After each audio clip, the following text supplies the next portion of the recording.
My son raised his crystal glass at the center of the mahogany dining table, the expensive red wine catching the golden light of the chandelier. He looked around at the small gathering of guests, let a cruel smirk crawl across his face, and said, "Maybe this will be Dad's last Christmas in this house." Everyone at the table laughed softly.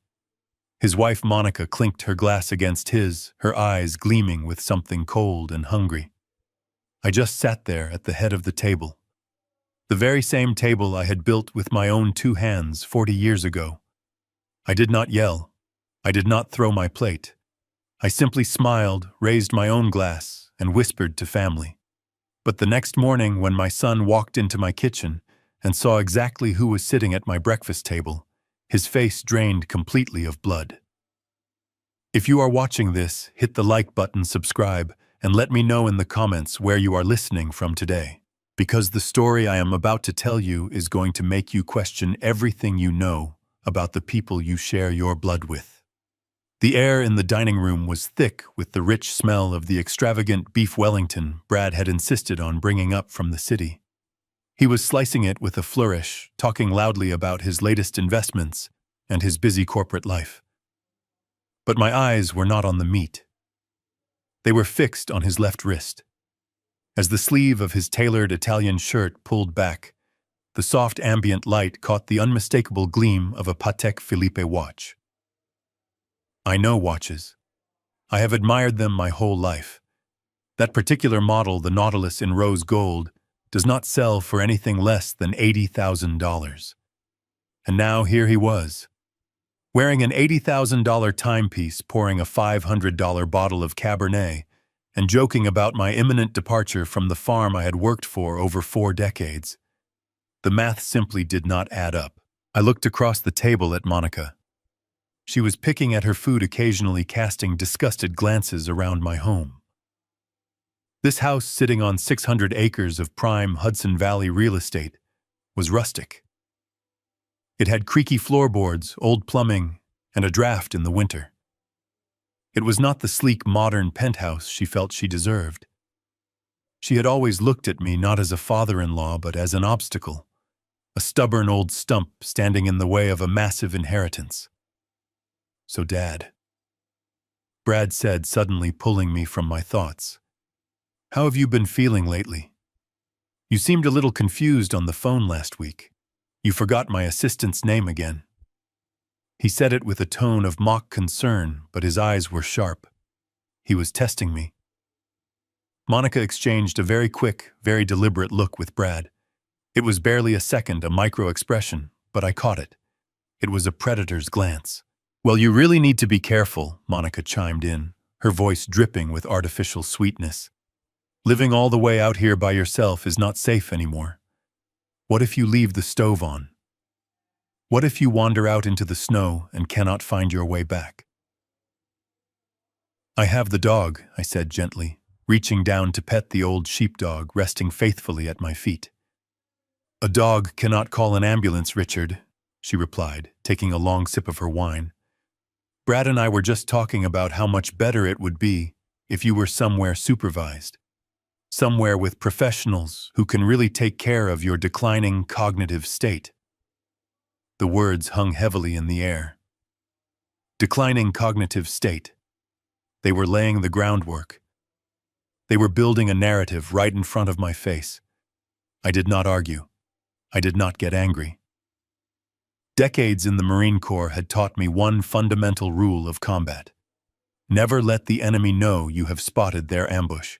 "Maybe you are right," I murmured, staring down at my plate with a defeated sigh. "Maybe I am getting too old to run this place." Brad leaned back in his chair, visibly relaxing his shoulders. He thought he had won. He thought his old man was finally breaking down, becoming a docile, manageable problem that could simply be swept away. I stayed downstairs ostensibly to clean up the kitchen.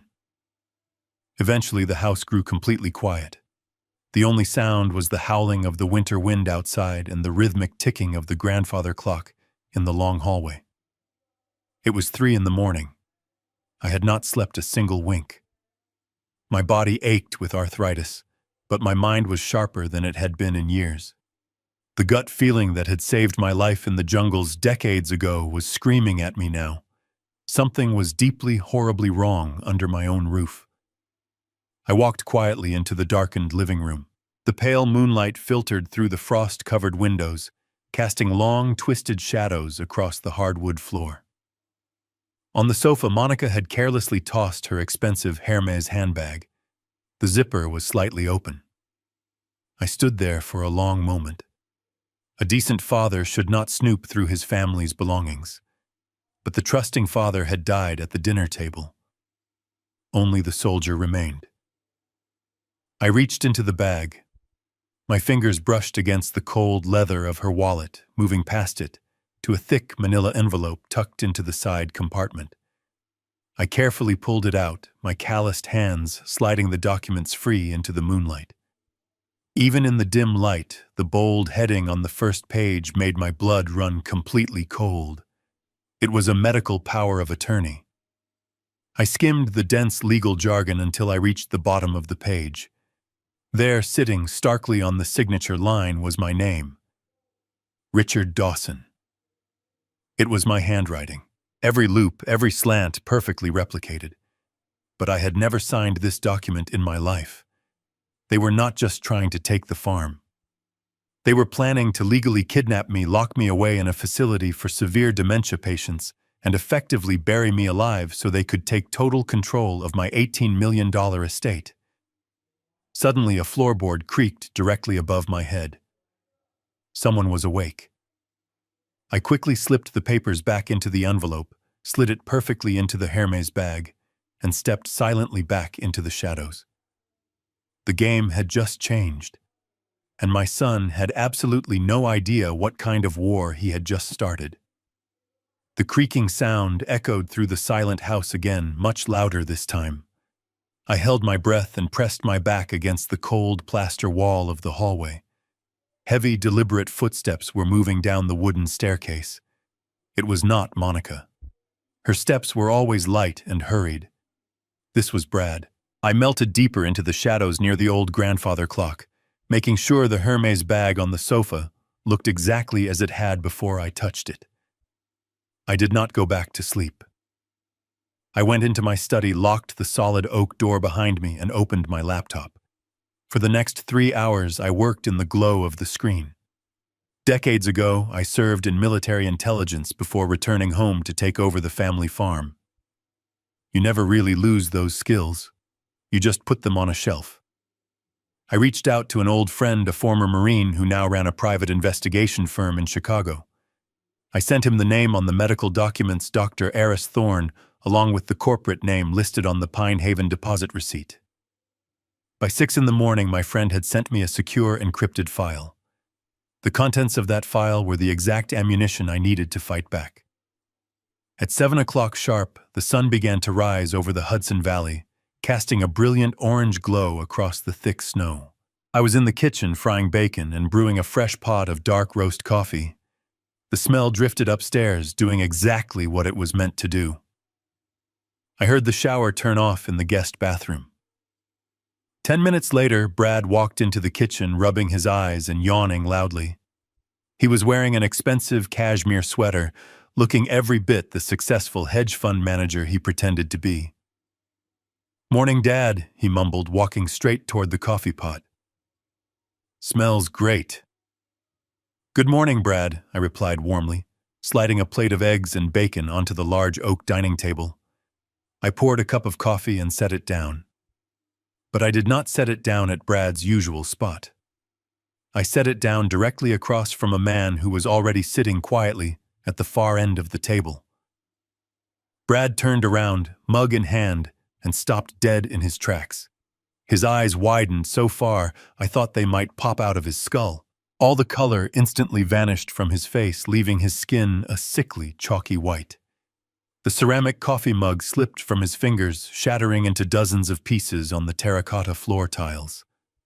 Hot black coffee splashed against his expensive leather slippers, but he did not even flinch. He could not take his eyes off the guest sitting in my kitchen. Sitting there, wearing a rumpled gray suit and sweating profusely, was Dr. Eris Thorne. The good doctor looked absolutely terrified. His hands were trembling so badly he could barely hold the paper napkin I had given him. He kept looking from Brad to me, then back to Brad like a trapped animal trying to find an exit. What Brad stammered, his voice cracking violently. "What is going on here? Who is this man?" "Now, Brad," I said softly, taking a seat at the head of the table. "You know it is not polite to pretend you do not recognize a friend, especially a friend you paid $100,000 to just last week." Brad swallowed hard, taking a slow step backward toward the hallway. "I do not know what you are talking about, Dad. I have never seen this man in my life. I think your mind is playing tricks on you again." I smiled a cold, empty smile that did not reach my eyes. I reached under the folded newspaper resting on the table and pulled out my tablet. I slid it smoothly across the polished wood until it stopped right at the edge of the table, directly in front of Brad. The screen was brilliantly bright. It displayed a high-resolution bank statement. Specifically, an offshore account registered in the Cayman Islands under Dr. Thorne's name. Highlighted in bright yellow was a wire transfer for exactly $100,000 originating from a shell corporation that I knew for a fact Brad controlled. Dr. Thorne was kind enough to drive up here early this morning after my private investigator knocked on his door. At 5 o'clock, I explained calmly, sipping my coffee. "It turns out the doctor has a terrible gambling problem and some very aggressive creditors. He was more than happy to explain how you approached him, paid him to forge a medical evaluation, declaring me legally incompetent, and drafted that power of attorney hidden upstairs in your wife's handbag." Brad was suffocating on the heavy silence in the room. He looked at Thorne, hoping the doctor would deny it. But Thorne just stared at the table, refusing to make eye contact. "You were going to lock me in Pine Haven," I said, my voice dropping to a low, dangerous register. "You were going to steal my farm. The farm where your mother is buried. The farm where you grew up. Dad, please." Brad choked out, his knees visibly shaking now. "You do not understand. I can explain everything. It is not what it looks like." "Then explain it," I said, folding my hands together on the table. "Make me understand, Brad. Because right now the only thing I understand is that I need to call the authorities and have you both arrested for conspiracy and fraud." Brad collapsed to his knees right in the middle of the spilled coffee and shattered ceramic. He buried his face in his hands and began to sob loudly. The confident, arrogant executive from last night was completely gone, replaced by a pathetic, desperate child. "Please do not call the police," he begged, his voice muffled by his shaking hands. "I had no choice, Dad. I had absolutely no choice. They are going to kill me. They are going to kill Monica. They are going to hurt Leo." The mention of my 10-year-old autistic grandson made my chest tighten, but I did not let it show on my face. I simply tilted my head and waited for the lie. "I owe money," Brad cried, looking up at me with tear-streaked cheeks. "Not to a bank, to very bad people, an underground syndicate in the city. I made some terrible investments, I tried to cover them up, and now I am in debt for millions. They told me if I do not pay them by the end of the month, they will take it out on my family. Pine Haven was just a cover story. I was going to send you there temporarily to hide you, to keep you safe from them. I just need to sell a small 10-acre corner of the farm to pay them off. Just 10 acres, Dad. I swear to you, it was all to protect you." I looked down at the man kneeling on my floor. It was a beautiful, plausible lie, delivered with perfect, desperate emotion. A lesser man, a softer father might have believed it, but I knew the truth. I let out a long, heavy sigh, letting my shoulders slump, as if the weight of his words had finally broken my resolve. I stood up slowly, walked over to him, and placed a gentle hand on his trembling shoulder. "Stand up, son," I whispered, my voice thick with fake emotion. "Why did you not just tell me? I will sign whatever you need to save my grandson." Brad let out a shuddering breath of relief, leaning into my hand. But as he turned his face away to wipe his tears, he could not see my other hand. He could not see my fingers reach under the thick wooden lip of the kitchen table and press the stop button on the digital micro recorder I had taped there 3 hours ago. The grandfather clock chimed 7 times, echoing through the farmhouse. Outside, the winter sun broke the horizon, casting pale beams across the snow. I stood at the counter, calmly measuring coffee beans. The rhythmic grinding filled the silence, a mechanical sound, matching the coldness settling into my chest. I had not slept since my discovery. Every instinct honed during my years in the service was fully awake, humming with dangerous energy. The trap was set. Now I just had to wait. Right on schedule, headlights cut through the morning fog. A sleek sedan pulled into the gravel driveway. The engine cut off, but the driver did not immediately get out. I watched from the window, knowing exactly who was in that car and how terrified he was. A few minutes later, there was a hesitant knock at the oak door. I unlocked the deadbolt and pulled the door open, letting a blast of freezing wind into the warm kitchen. Standing on the porch, shivering in an expensive overcoat, was Dr. Aris Thorne. He looked nothing like the confident neurologist, whose smiling face was plastered all over his Manhattan clinic's website. His face was pale, his eyes bloodshot, and his hands trembled uncontrollably. "Good morning, Dr. Thorne," I said smoothly, stepping aside. He practically stumbled over the threshold. My private investigator, the former military intelligence officer I contacted at 3 in the morning, had been thorough. He intercepted Thorne leaving his mistress's apartment at 5. A few photographs, a copy of the forged evaluation, and a reminder of federal penalties convinced the doctor to visit. "Sit down," I commanded softly, pointing to the wooden chair at the far end of the dining table. Thorne obeyed instantly, sinking into the chair. I poured him a mug of black coffee and set it down. He wrapped his shaking hands around the warm ceramic, unable to meet my eyes. The silence in the kitchen was heavy and suffocating, broken only by the crackling of the firewood I had just added to the hearth. Minutes before 8 o'clock, heavy footsteps sounded on the staircase. Brad was awake. He descended slowly, his steps dragging with the distinct heaviness of a severe hangover. I could hear him muttering to himself, nursing a headache from the expensive wine he paraded around the night before. I stood near the sink, washing my hands, my face an absolute mask of elderly innocence. "Dad, are you making coffee?" Brad called out, his voice thick with sleep and irritation. I feel like my head is going to split wide open. He stepped through the arched doorway into the kitchen, rubbing his temples, his eyes half closed. "Smells good," he mumbled, taking 2 steps toward the counter before finally looking up. The moment his eyes registered the scene, the change was instantaneous. Brad stopped dead in his tracks. The irritation vanished from his face, replaced by a look of sheer terror.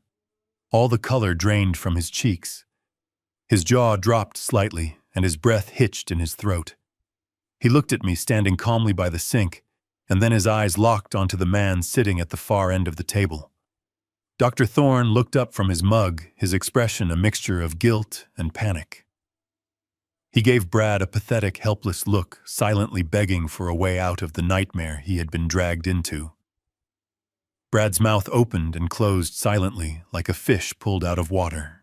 He tried to take a step backward, but his foot caught the edge of the rug, and he stumbled clumsily, catching himself against the doorframe. What he finally managed to croak out, his voice a dry, rasping whisper. "What is going on here? Who is this?" I dried my hands on a towel, letting the silence stretch until it was unbearable. "Why, Brad?" I said mildly. "Do you mean to tell me you do not recognize your own physician?" Dr. Thorne drove all the way from the city just to check on my declining cognitive state. Brad swallowed hard, a bead of sweat forming on his pale forehead. "Dad, I do not know what you are talking about. I have never seen this man before. I think you are confused. You are having an episode." The sheer audacity of the lie delivered right to my face extinguished the last spark of paternal warmth I had left. Confused, I repeated dropping the grandfather act and taking on the sharp edge of a commanding officer. Let us see just how confused I am. I walked to the kitchen island, picked up my tablet, and slid it firmly across the dining table. It stopped 1 inch from Brad's fingertips. He looked at the glowing screen as if it were a live grenade. On the display was a detailed spreadsheet showing the transaction history of a secure offshore account in the Cayman Islands. Go ahead, Brad, I instructed, my voice echoing coldly in the room. Read the highlighted section out loud for the doctor. Brad's eyes darted across the screen. His hands shook just as violently as Thorne's. Right there, highlighted in yellow, was a wire transfer of exactly $100,000. The recipient account belonged to Eris Thorne. The sending account was a corporate entity Brad used to hide his assets. $100,000, I stated clearly. A steep price for a simple house call, would you not agree? Or is that the going rate for a fabricated medical diagnosis of severe dementia? Brad looked up at me, his eyes wide with an absolute desperate, animalistic panic. He opened his mouth to speak, to spin another lie, to weave another excuse, but absolutely no words came out. He was completely trapped, pinned down by the undeniable proof of his own treachery, while the doctor he had bribed sat sweating bullets across the room, completely broken by the massive crushing weight of his own terrible guilt. Dr. Thorne broke first. The silence was too much for his fragile conscience. With a violent flinch, he pushed himself away from the table. The heavy wooden chair scraped against the tiles and crashed onto the floor. He did not say a word. He bolted for the door like a terrified rabbit. The front door slammed shut, rattling the windows. Outside, his car engine roared to life, tires spinning against the gravel, before tearing off down the road, leaving my son alone to face the consequences. The sound of the retreating car severed the last string holding Brad together. His legs gave out. He collapsed onto the kitchen floor, right into the pool of spilled coffee and shattered ceramic pieces. He did not care that the sharp fragments were pressing into his expensive trousers. He buried his face in his hands, and a loud agonizing wail tore from his throat. It was not the quiet cry of a man facing his mistakes. It was the theatrical sobbing of a cornered animal trying to evoke pity. Dad, I am so sorry. He gasped, his chest heaving as he rocked back and forth. I am so sorry. You do not understand what is actually happening. I stood motionless, leaning against the kitchen island, watching this pathetic display of manipulation. I kept my face entirely impassive. Explain it to me then, I said flatly. Explain why you paid a doctor $100,000 to declare me insane. Explain why you forged my name on a power of attorney to steal the farm I bled for. I am not trying to steal it, Brad cried out, looking up with red, tear-filled eyes. I am trying to save my family. Dad, I am trying to save Leo. He knew exactly what he was doing. Mentioning my 10-year-old autistic grandson was a calculated strike aimed directly at the softest part of my heart.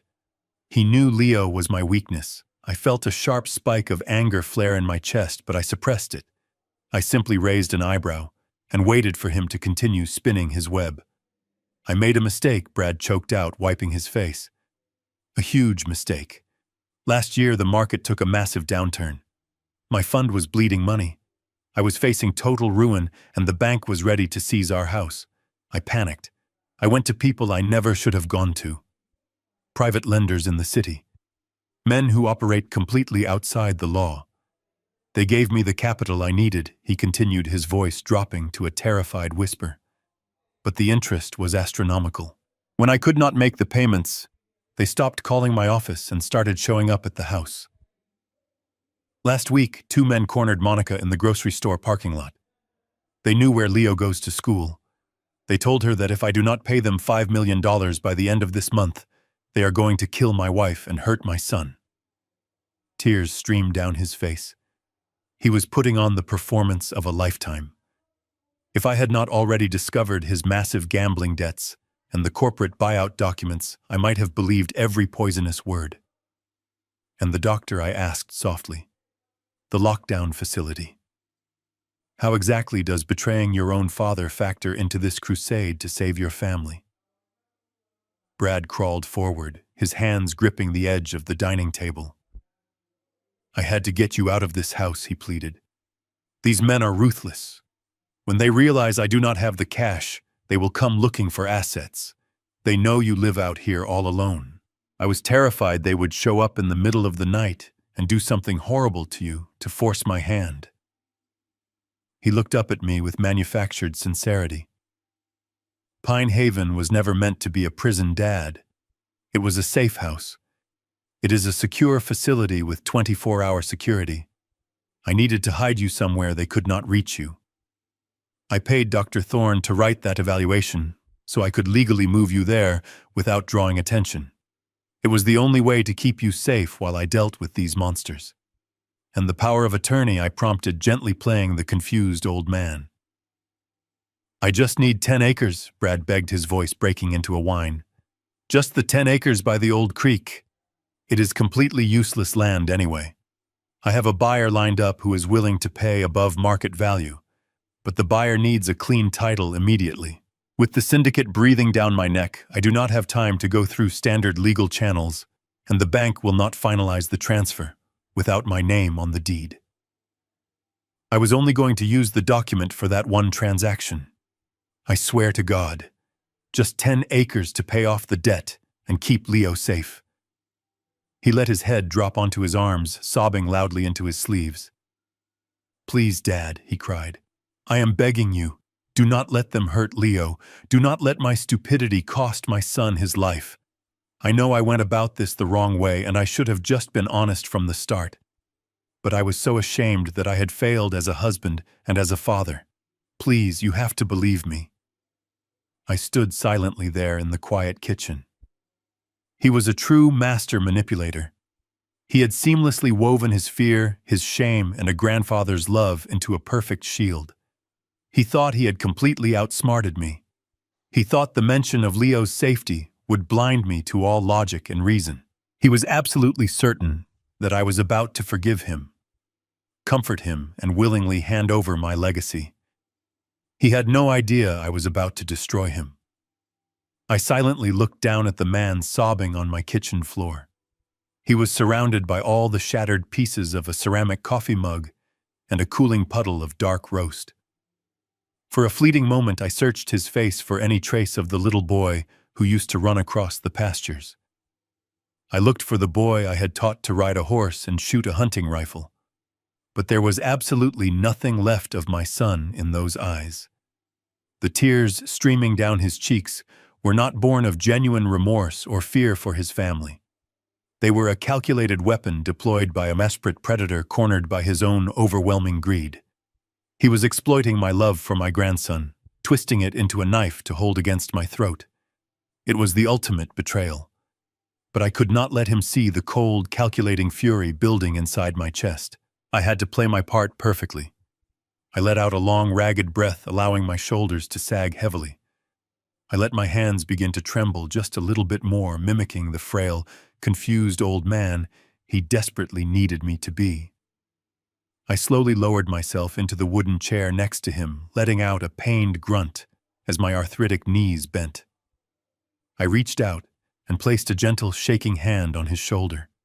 His entire body was tense, vibrating with the effort of maintaining his theatrical sobbing. "It is going to be all right, Brad," I whispered, infusing my voice with a thick layer of grandfatherly warmth and profound exhaustion. "You should have come to me the moment those terrible men threatened you. We are family, and family protects each other. I will not let anything happen to little Leo, or to Monica. If selling a piece of this old farm is what it takes to clear your name and keep you all safe, then that is exactly what we will do." Brad stopped crying almost immediately. The transformation was so abrupt, it was almost comical. He kept his head bowed for another few seconds, letting out one final shuddering sigh before looking up at me. His eyes were red, but the absolute panic that had gripped him just minutes ago was completely gone. In its place was a sickening wash of profound relief, masking a deep, arrogant triumph. He really thought he had pulled it off. He thought his masterclass in emotional manipulation had blinded me to the glaring holes in his ridiculous story. "Thank you, Dad," he choked out, his voice thick with fake gratitude. "You have no idea what this means to me. I promise you, as soon as this nightmare is over, I will make everything right. I will pay you back every single penny from the sale. We will get you the best care possible right here at home. You will never have to worry about a thing." I offered him a weak, trembling smile and patted his shoulder again. "I know you will, son," I murmured softly. "I know you only want what is best for me. So what do we do next? How do we handle these terrible people?" Brad eagerly pushed himself off the floor, careful to avoid the sharp ceramic shards. He grabbed a paper towel from the counter and hastily wiped the spilled coffee from his expensive leather slippers. "The buyer is already lined up," he explained, his tone shifting rapidly from a weeping victim back to a brisk, efficient businessman. "I have a notary public waiting in the city. If you are up for it, I can have him drive out here first thing tomorrow morning. We can sign the deed transfer for the 10 acres right here at this table. Once the paperwork is finalized, the funds will be released, and I can pay off the syndicate by tomorrow night." I nodded slowly, letting my gaze wander around the kitchen as if I were slightly overwhelmed by the pace of his words. "Tomorrow morning," I repeated, letting my voice waver. "Yes, I suppose that will be fine. Just make sure the papers clearly state it is only the 10 acres by the old creek. I do not want any mistakes with the property lines. I want to make sure the rest of the farm stays exactly as it is." Brad smiled, a wide, reassuring expression that made my stomach turn. "Absolutely, Dad. Just the 10 acres. I will personally review every single line of the contract before you sign it. You have my word." I leaned back in my chair and closed my eyes for a moment, playing the part of an exhausted elder who had simply had enough excitement for one day. "I think I need to rest now, Brad. This has been a very difficult morning. Why do you not go upstairs and check on Monica? Tell her the good news. Tell her everything is going to be perfectly fine." Brad practically beamed. He nodded eagerly, stepping backward toward the doorway. "I will do that right now, Dad. Thank you so much. You are truly saving our lives today." He turned immediately and walked right out of the kitchen. I kept my eyes closed, listening carefully to his rapid footsteps on the wooden staircase. I waited patiently until the heavy guest bedroom door finally clicked shut. The house fell completely silent once more. Slowly, I opened my eyes.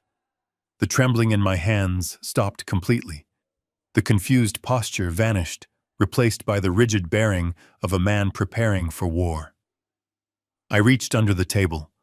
My fingers found the tape I had placed there this morning. Beside it was the micro-audio recorder. I pressed the button. The recording stopped. I pulled the device free and slipped it into my pocket. Brad thought he had won. He thought he was walking upstairs to celebrate his victory. He did not realize he had just given me a clear audio confession. I slipped the small black device into my heavy flannel pocket, feeling the cold plastic against my fingers. It was the only tangible proof I had of the absolute monster my son had become. I walked out of the kitchen and met Brad at the bottom of the staircase.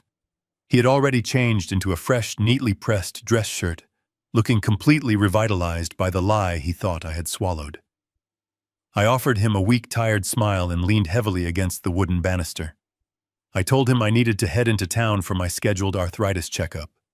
I explained that the bitter cold weather was making my joints ache more than usual, and I needed the clinic to refill my prescription before the snowstorm hit. He did not question it for a single second. He just nodded eagerly, offering to help me warm up the car, playing the role of the dutiful son to perfection. I declined his help, grabbing my worn leather coat from the rack. I walked out into the freezing morning air, my boots crunching loudly against the fresh snow. My trusty Ford pickup was parked near the barn, covered in a thin layer of frost. The engine roared to life with a familiar, comforting rumble. As I backed out of the long gravel driveway, I looked through the rearview mirror. Brad was standing by the front window watching me leave, probably mentally spending the millions he thought he had just secured. I did not drive to the local medical clinic. I drove right past it, taking the long highway that led straight into the heart of the city. 45 minutes later, I pulled my dusty, battered truck into the pristine underground parking garage of a sleek glass high-rise. This was the home of a premier estate law firm. More importantly, it was the office of Thomas Vance, my personal attorney and a man I had known for nearly 50 years. Thomas and I served together in the Marine Corps. He was a former judge, advocate, general officer, a man whose mind was as sharp and unforgiving as a steel trap.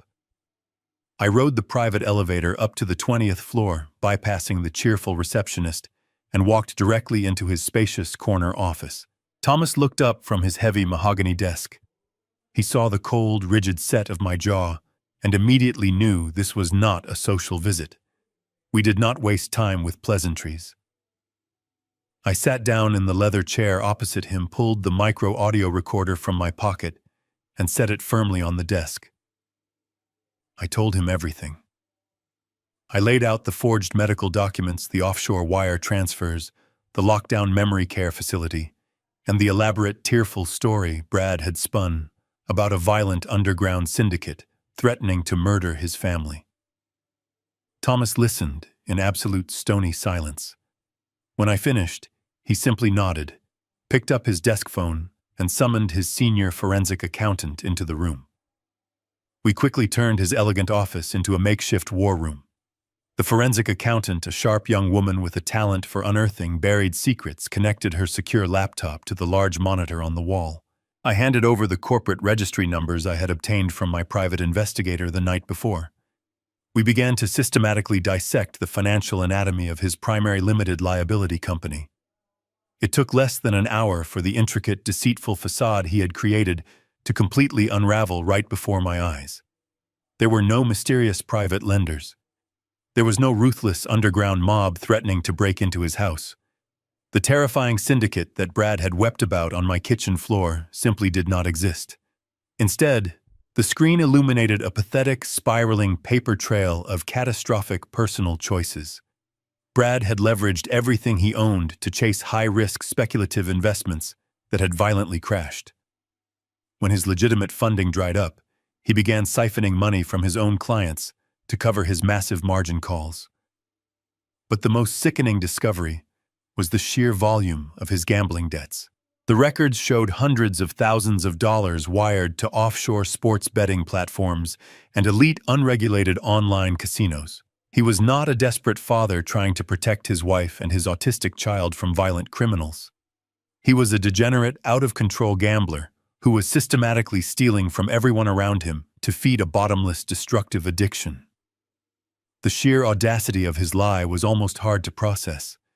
He had looked me dead in the eye, invoked the safety of my helpless grandson, and manufactured a life-or-death scenario just to manipulate my emotions. He knew I would never hand over the family farm to cover his gambling losses, so he invented a phantom cartel. The 10 acres he pleaded for earlier that morning was just the tip of a massive, poisonous iceberg. Thomas leaned back in his leather chair, steepling his fingers as he stared at the financial wreckage displayed on the monitor. He told me that Brad was drowning in over $8 million of debt, and the federal regulators were already circling his firm. It was only a matter of weeks before the authorities moved in and froze all of his assets. That was the real reason he was so desperate to get his hands on my estate. He needed a massive, untraceable influx of cash to replace the client funds he had stolen before the federal auditors arrived. My farm was his ultimate escape hatch. I sat quietly, absorbing the absolute ruin of the boy I had raised. Any lingering shred of paternal hesitation evaporated into the cold, sterile air of the law office. I looked across the desk at Thomas, my voice perfectly steady and devoid of any emotion. I told him we needed to dig much deeper into his recent real estate transactions to uncover his final intent right away, this very morning, without a doubt. Thomas nodded solemnly at my request. He turned his attention back to the sharp young forensic accountant sitting beside him. We need to look at any pending contracts.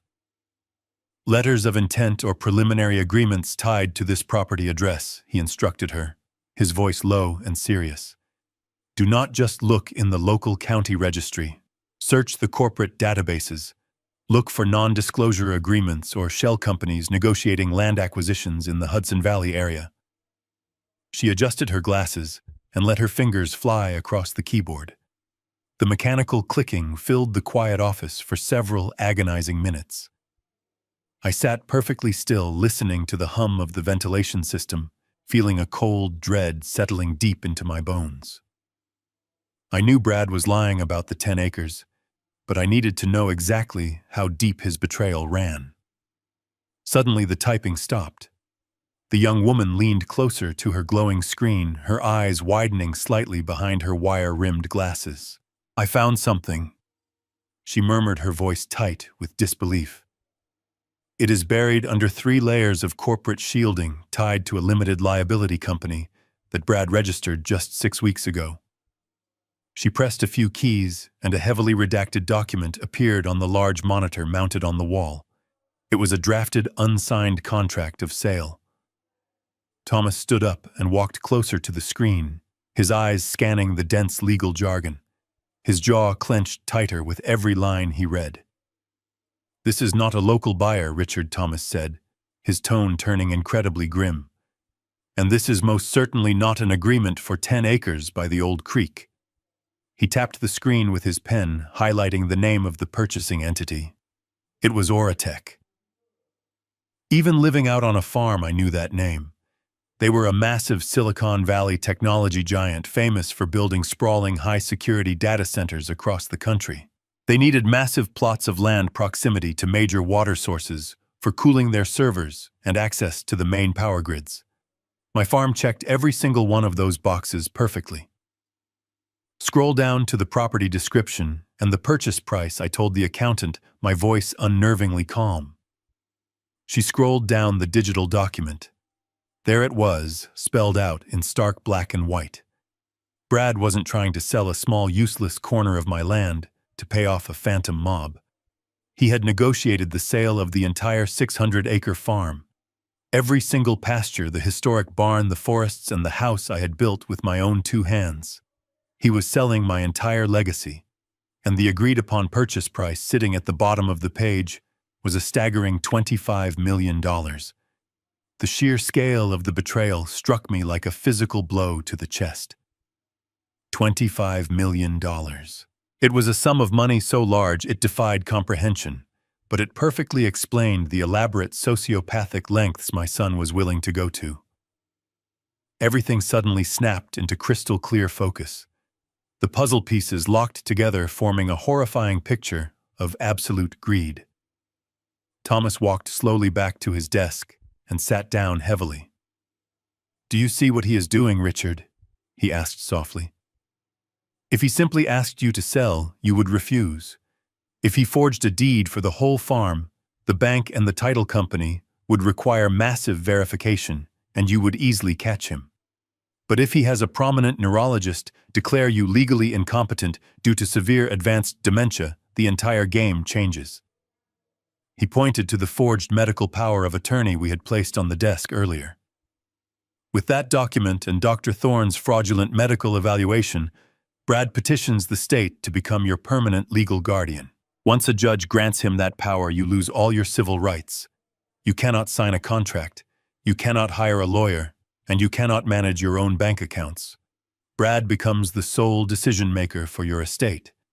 He would sign the Oratech contract on my behalf, I said, finishing his thought. Exactly. Thomas confirmed, his face pale with suppressed anger. He signs the $25 million deal. The money goes into a trust that he completely controls as your guardian. He pays off his $8 million in gambling debts, hides the rest in offshore accounts, and lives like a king. And what happens to me, I asked, though I already knew the chilling answer. Thomas looked down at his desk. You go to Pine Haven. He locks you in a windowless room in a grim, underfunded lockdown facility 300 miles away. Nobody will listen to your complaints because you are officially a diagnosed dementia patient. If you try to tell the nurses your son stole $25 million and your farm, they will just shake their heads, adjust your medication, and write it down as a symptom of your declining cognitive state. You would spend the rest of your life rotting in that place, entirely forgotten by the world, while he dances on the ashes of your legacy. The silence in the room became absolute. I stared at the $25 million figure glowing on the monitor. Brad had looked me in the eyes, cried real tears on my kitchen floor, and begged for my help, all while holding the shovel he planned to use to bury me alive. He was going to erase my existence to fund his gambling addiction. The pain in my chest, the lingering grief of a father losing his son, finally burned away completely. There was no more sadness left inside me. There was only the cold, hard resolve of a soldier who had just realized he was completely surrounded by enemy forces. Print every single page of that contract. I told the accountant, my voice steady and hard. I turned to my oldest friend. Thomas, we strike now. I left Thomas sitting at his large mahogany desk, surrounded by the undeniable digital proof of my son's ultimate betrayal. I promised my oldest friend that I would call him later that evening to finalize our strategy. I walked out of the law office, stepped into the private elevator, and descended into the cold, silent depths of the underground parking garage. The concrete walls echoed with the sound of my heavy leather boots. The reality of the $25 million Oratech contract sat like a block of solid ice in the very center of my chest. I unlocked my dusty Ford pickup truck and climbed into the driver's seat. The cabin was freezing, but I did not turn the key in the ignition. I just sat there, in the dim artificial light of the garage, breathing heavily, trying to process the magnitude of the greed that had completely consumed my family. Before I left the farmhouse that morning, I had made one final tactical decision. The small micro-recorder I had retrieved from under the dining room table was not the only listening device I possessed. Decades in military intelligence teach you the absolute necessity of redundancy. While Brad was upstairs celebrating his fabricated victory with Monica, I had carefully slipped a second voice-activated digital transmitter behind the large flour canister on the kitchen counter. It was directly connected to a secure application on my cellular phone. I reached into my heavy coat pocket, pulled out the phone, and connected a pair of wired earphones. I needed to know exactly what happened in my home the moment they thought the old gullible farmer was safely out of the picture. I opened the application and found the audio file time-stamped just 5 minutes after my truck had pulled out of the snowy driveway. I tapped the play button and leaned my head back against the headrest. At first, there was only the faint, familiar hum of the kitchen refrigerator. Then I heard the heavy thud of the front door closing. Footsteps echoed sharply on the terracotta tiles. Brad and Monica were walking into the kitchen. I could hear the distinct sound of a glass bottle being uncorked and liquid pouring into crystal glasses. They were drinking my expensive wine before noon. Well, that was certainly easier than I expected, Brad said, his voice completely devoid of the tearful desperation he had weaponized just an hour earlier. He let out a sharp, arrogant laugh. I told you, Monica. I told you he would completely fold the second I brought Leo into the conversation. The old man is so ridiculously predictable. He practically tripped over himself trying to hand over the rights to the property. A sharp clinking of glasses followed. Monica sighed, a sound of profound relief mixed with dripping condescension. Thank God, she replied smoothly. I honestly thought we were going to have to drag this out in court for months. Do you have any idea how exhausting it is to constantly pretend to care about him? The way he talks, the way he smells like horses and cheap soap. It makes my skin crawl. We just need to keep him docile for a few more days until the notary public finalizes the Oratech contract. I sat perfectly still in the freezing truck, listening to my own son chuckle at his wife's cruel disgust for me. But the betrayal was about to reach a depth I had not even begun to fathom. So what is the exact timeline for the payout? Monica asked the raw greed, bleeding through the audio feed. Brad swallowed his wine loudly. Oratech is eager to break ground before the spring thaw. Once I have the legal guardianship paperwork stamped and the sale finalized, the $25 million gets wired directly into the new holding account. We pay off the debts, and the rest is completely ours. Pine Haven is ready to take him by the end of next week. We just drop him off, sign the admission forms, and walk away. He will be locked in the dementia ward. By the time he realizes what actually happened, we will be drinking champagne on a flight to Europe. I felt my jaw clench so tightly, my teeth began to ache. But then Monica spoke again, and her words stopped my heart completely. "And what about Leo?" she asked coldly. There was a brief pause on the recording. Brad sounded slightly hesitant. "What do you mean?" "He comes with us, obviously. We can hire a private tutor for him once we settle in." "Absolutely not." Monica snapped, her voice turning into a vicious, hateful hiss. "I am not doing it, Brad. I am not spending the best years of my life with all that money playing nursemaid. Once we get the $25 million, dump the old man at Pine Haven and send Leo to that special education boarding school in Oregon, the one that takes them year-round." Brad let out a nervous breath. "Monica, he is my son. He just needs a little extra help." "He is a burden," she interrupted viciously. "I am not dragging a fat, retarded kid to our new villa in Tuscany. Do you understand me? He ruins every dinner, he cannot look anyone in the eye, and he is an absolute embarrassment to be around. We are starting over, a clean slate. We drop the old man in the asylum. We ship the defective kid across the country, and we finally live the life we actually deserve. If you try to bring him with us, I will divorce you and take half the money anyway." The audio file ended, leaving only the sound of static hissing in my ears. I pulled the earphones out, my hands trembling. Not with age, not with confusion, with pure, blinding rage. They were planning to throw away my innocent grandson like garbage. I was going to destroy their entire lives without mercy. The hissing static from the earphones seemed to echo endlessly in the cramped, freezing cabin of my Ford pickup truck. I pulled the small white plastic buds from my ears and dropped them onto the passenger seat, my hands trembling so violently that I could barely unclench my calloused fists. I stared blindly through the frost-covered windshield at the cracked concrete wall of the underground parking garage, but I did not see the gray stone. All I saw was the face of my grandson. Little Leo, with his bright, constantly wandering eyes and his beautifully quiet, incredibly gentle soul. The boy who loved the smell of the fresh pine trees on the farm, who would sit for hours on an overturned wooden bucket, just watching the draft horses graze, completely content in his own peaceful, brilliantly silent world. The boy they had just casually called a burden, a defective kid, an absolute embarrassment. Taking my land was an act of profound greed.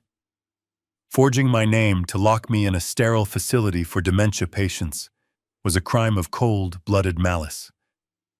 I accepted those facts upstairs in the lawyer's office minutes ago. I braced myself for the reality that the son I raised was a thief and a pathological liar. I thought I had felt the absolute bottom of the emotional abyss, but I was entirely wrong. The darkness in their hearts went so much deeper than I ever could have possibly imagined. Stealing a fortune from an old man whose life was mostly behind him was one thing, but conspiring to throw away an innocent 10-year-old child, their very own flesh and blood, just to avoid caring for him while they lived in stolen luxury, was a level of concentrated evil I could barely comprehend. Leo did not understand their cruelty at all. He did not know how to defend himself against their venomous hatred. He trusted them implicitly, simply because they were his parents. He was entirely vulnerable, entirely at their mercy, and they were planning to dump him in an institution across the country, the exact moment the ink dried on the Oratech contract. They were going to sever him from the only place he felt truly safe, away from the grandfather who loved him, all for the sake of a European vacation and a clean slate. I bowed my head until my forehead rested heavily against the cold plastic of the steering wheel. I closed my eyes, tightly shutting out the dim light of the garage, and for exactly 60 seconds I allowed myself to break. I wept. Not for the impending loss of my $18 million estate, and certainly not for the terrifying prospect of the lockdown memory care facility they had maliciously chosen for me. I wept for the tragic, agonizing death of my family. I cried for the sweet little boy Brad used to be, who rode high on my shoulders, pretending we were exploring the wild frontier. I mourned the absolute destruction of every hope I held for my legacy. The sheer grief was a heavy physical weight, violently crushing the breath right out of my lungs, tearing fiercely through my chest with jagged, unforgiving claws. The tears felt hot and incredibly bitter against my weathered cheeks, falling silently into the dark, thick fabric of my heavy winter coat. I let the sorrow wash over me completely, fully surrendering to the devastating agony of a broken father who realizes he has inadvertently raised a heartless monster. And then, right as the glowing green digital clock on the dashboard calmly ticked to the very next minute, the tears abruptly stopped. Just like that. The deep well of sorrow simply ran completely dry, leaving behind a vast, desolate, frozen desert of pure, unadulterated resolve. I slowly lifted my head from the steering wheel. I reached up and methodically wiped the lingering moisture from my face with the rough back of my hand. The violent trembling in my fingers ceased entirely. My breathing rapidly slowed, evening out into deep, carefully measured rhythms.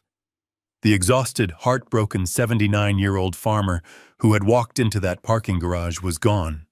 He had died right there in that driver's seat, murdered by the recorded venomous voices of his own son and daughter-in-law.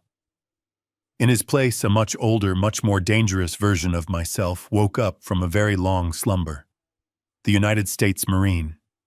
The man who had survived hostile jungles and deadly ambushes, the man who knew exactly how to identify a severe threat and neutralize it with absolute uncompromising prejudice. I looked at my reflection in the small rearview mirror. My eyes were hard flat and entirely void of mercy.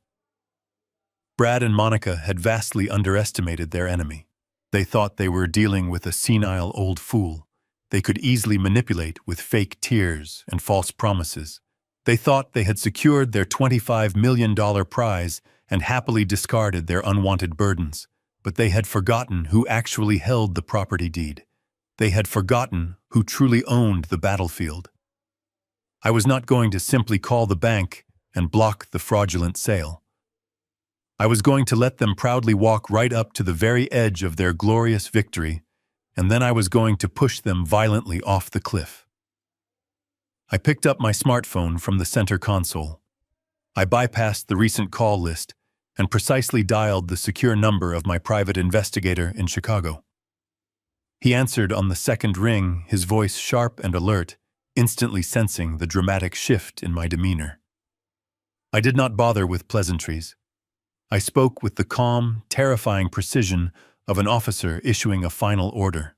"Listen to me carefully," I said, the words cutting through the freezing air like broken glass. "I need a wiretap, and I need the personal cell number of the chief executive officer of Oratech." The private investigator did not ask any questions. He simply promised to have the information secured within the hour. I ended the call, turned the key in the ignition, and drove back to the farm. I spent the rest of the evening mentally preparing for the performance of a lifetime. By the time the morning sun crested over the snow-covered hills, I was ready. At precisely 9 o'clock, Brad's luxury SUV pulled up to the farmhouse. He stepped out wearing a sharp suit and a confident smile, completely unaware of the trap closing around him. Monica followed close behind, wrapped in a thick designer coat. Her eyes practically darted around the property, already calculating the square footage and the incoming millions. But they were not alone. A third person stepped out of the back seat. He was a younger man dressed in a cheap, ill-fitting suit, carrying a bulky leather briefcase. Brad introduced him as Mr. Peterson, an official notary public sent from the city to expedite the transfer of the 10 acres. But I had spent 30 years reading people. The man's posture was entirely wrong. His eyes lacked the bored, methodical focus of a true legal professional. He was nervous, shifting his weight constantly. He was a hired actor, just another piece of Brad's elaborate, pathetic theater. I welcomed them inside, shuffling my feet across the floorboards to mimic a slow, painful gait. We gathered around the large oak dining table, the exact same spot where Brad had wept his fake tears the previous morning. The fake notary opened his briefcase and laid out a thick stack of legal documents. I noticed the Oratech logo had been carefully redacted from the headers, replaced by a generic, meaningless corporate name. Monica stood directly behind Brad, leaning over his shoulder. She could barely conceal the absolute hunger radiating from her face. Her eyes were fixed on the bottom line of the signature page, practically drooling with raw, unfiltered greed. She was already mentally spending the $25 million. I slowly sat down in my chair, letting my hands tremble violently as I reached for the reading glasses in my breast pocket. I fumbled with them intentionally, dropping them onto the wooden table with a loud clatter. Brad sighed heavily, an exaggerated display of extreme patience, and gently placed the glasses into my shaking hands. He pointed to the thick stack of papers. "Here we go, Dad," he said smoothly, tapping the signature line with an expensive gold pen. "Just a few standard signatures right here, and the 10 acres will be officially transferred. The syndicate will be paid off by tomorrow, and Leo will be completely safe. All of this stress will be entirely behind us." I picked up the pen. I held it with a loose, uncoordinated grip, letting the tip hover just an inch above the crisp white paper. Then I looked up at Brad, my eyes wide and perfectly vacant. "Who did you say is buying the tractor?" "Brad," I asked, pitching my voice to sound thin and genuinely bewildered. Brad blinked, his confident smile faltering for just a fraction of a second. "Not the tractor, Dad," he corrected softly, exchanging a quick, triumphant glance with Monica. "The 10 acres, for the private buyer. Remember what we talked about yesterday morning?" I stared at him blankly for a long, uncomfortable moment. I slowly turned my head and looked directly at Monica. "Oh, Margaret," I said, using the name of my late sister. "I did not know you were visiting. When did you get here from Ohio?" Monica stiffened, her face twisting with an ugly mixture of deep disgust and sheer impatience. She looked at Brad silently, urging him to hurry the process along. "It is Monica, Dad." Brad sighed, leaning closer to me. "Your daughter-in-law. Margaret passed away 10 years ago." I shook my head slowly, letting my lower lip tremble. "Margaret always hated the winter," I mumbled incoherently. I looked back down at the dense legal documents, squinting hard through my glasses. "Who did you say is buying the tractor, Brad?" I asked again, my voice wavering perfectly. The fake notary shifted uncomfortably in his seat, looking at Brad for guidance. Brad placed a firm, steadying hand on my shoulder. "No one is buying a tractor, Dad. We are selling a small piece of the land to pay off a debt. Just sign right where my finger is pointing." I gripped the gold pen tighter, letting my knuckles turn white, but I did not let the tip touch the paper. I looked up at the ceiling, pretending to search my broken memory for an answer that was not there. "But what about the tractor?" I asked for the third time, my tone fragile and painfully confused. "Who is going to plow the lower fields if we sell the machinery today?" Brad let out a short, quiet breath of amusement. He could not completely hide the smug, victorious smirk pulling at the corners of his mouth. He genuinely believed that my mind was completely gone. He thought the dementia was finally taking full control, making me the perfect, helpless victim for his devastating financial slaughter. He leaned in very close, speaking to me with the slow, condescending tone one might use with a very small, unintelligent child. "It is okay, Dad. I will take care of the tractor. I will take care of absolutely everything. All you have to do is write your name on this line right now, and you can go right back to sleep." I looked at him, letting my eyes glaze over with artificial trust. He had no idea that behind this vacant stare my mind was sharper than it had ever been. He had no idea that every single word he spoke was simply adding another thick layer of concrete to his own impending prison sentence. I was not the helpless victim in this room. He was. I took a deep, slow, rattling breath, letting the very heavy gold pen hover just a single millimeter above the crisp white surface of the final signature page. The silence in the dining room was absolute and suffocating. I could hear the rapid breathing of my daughter-in-law standing directly behind Brad. She was vibrating with anticipation, her knuckles white gripping the chair. Beside me, the fake notary wiped a bead of sweat from his forehead, eager to collect his illegal fee. Brad kept his finger planted next to the dotted line, his eyes tracking the pen. He was incredibly close to stealing my entire life, but he had failed to account for the large ceramic mug of scalding hot black coffee sitting near my right elbow, a fresh cup I asked him to pour just moments before. I let the pen touch the paper. Brad leaned in closer, and then I executed the maneuver. It was a masterpiece of physical acting, honed by years of observing the frailty of older men. I forced a sudden spasm through my right shoulder, letting the tremor travel down my arm. My elbow jerked outward, colliding heavily with the heavy ceramic mug. The impact was perfectly angled. The mug tipped over violently, sending a tidal wave of dark coffee rushing directly across the oak table.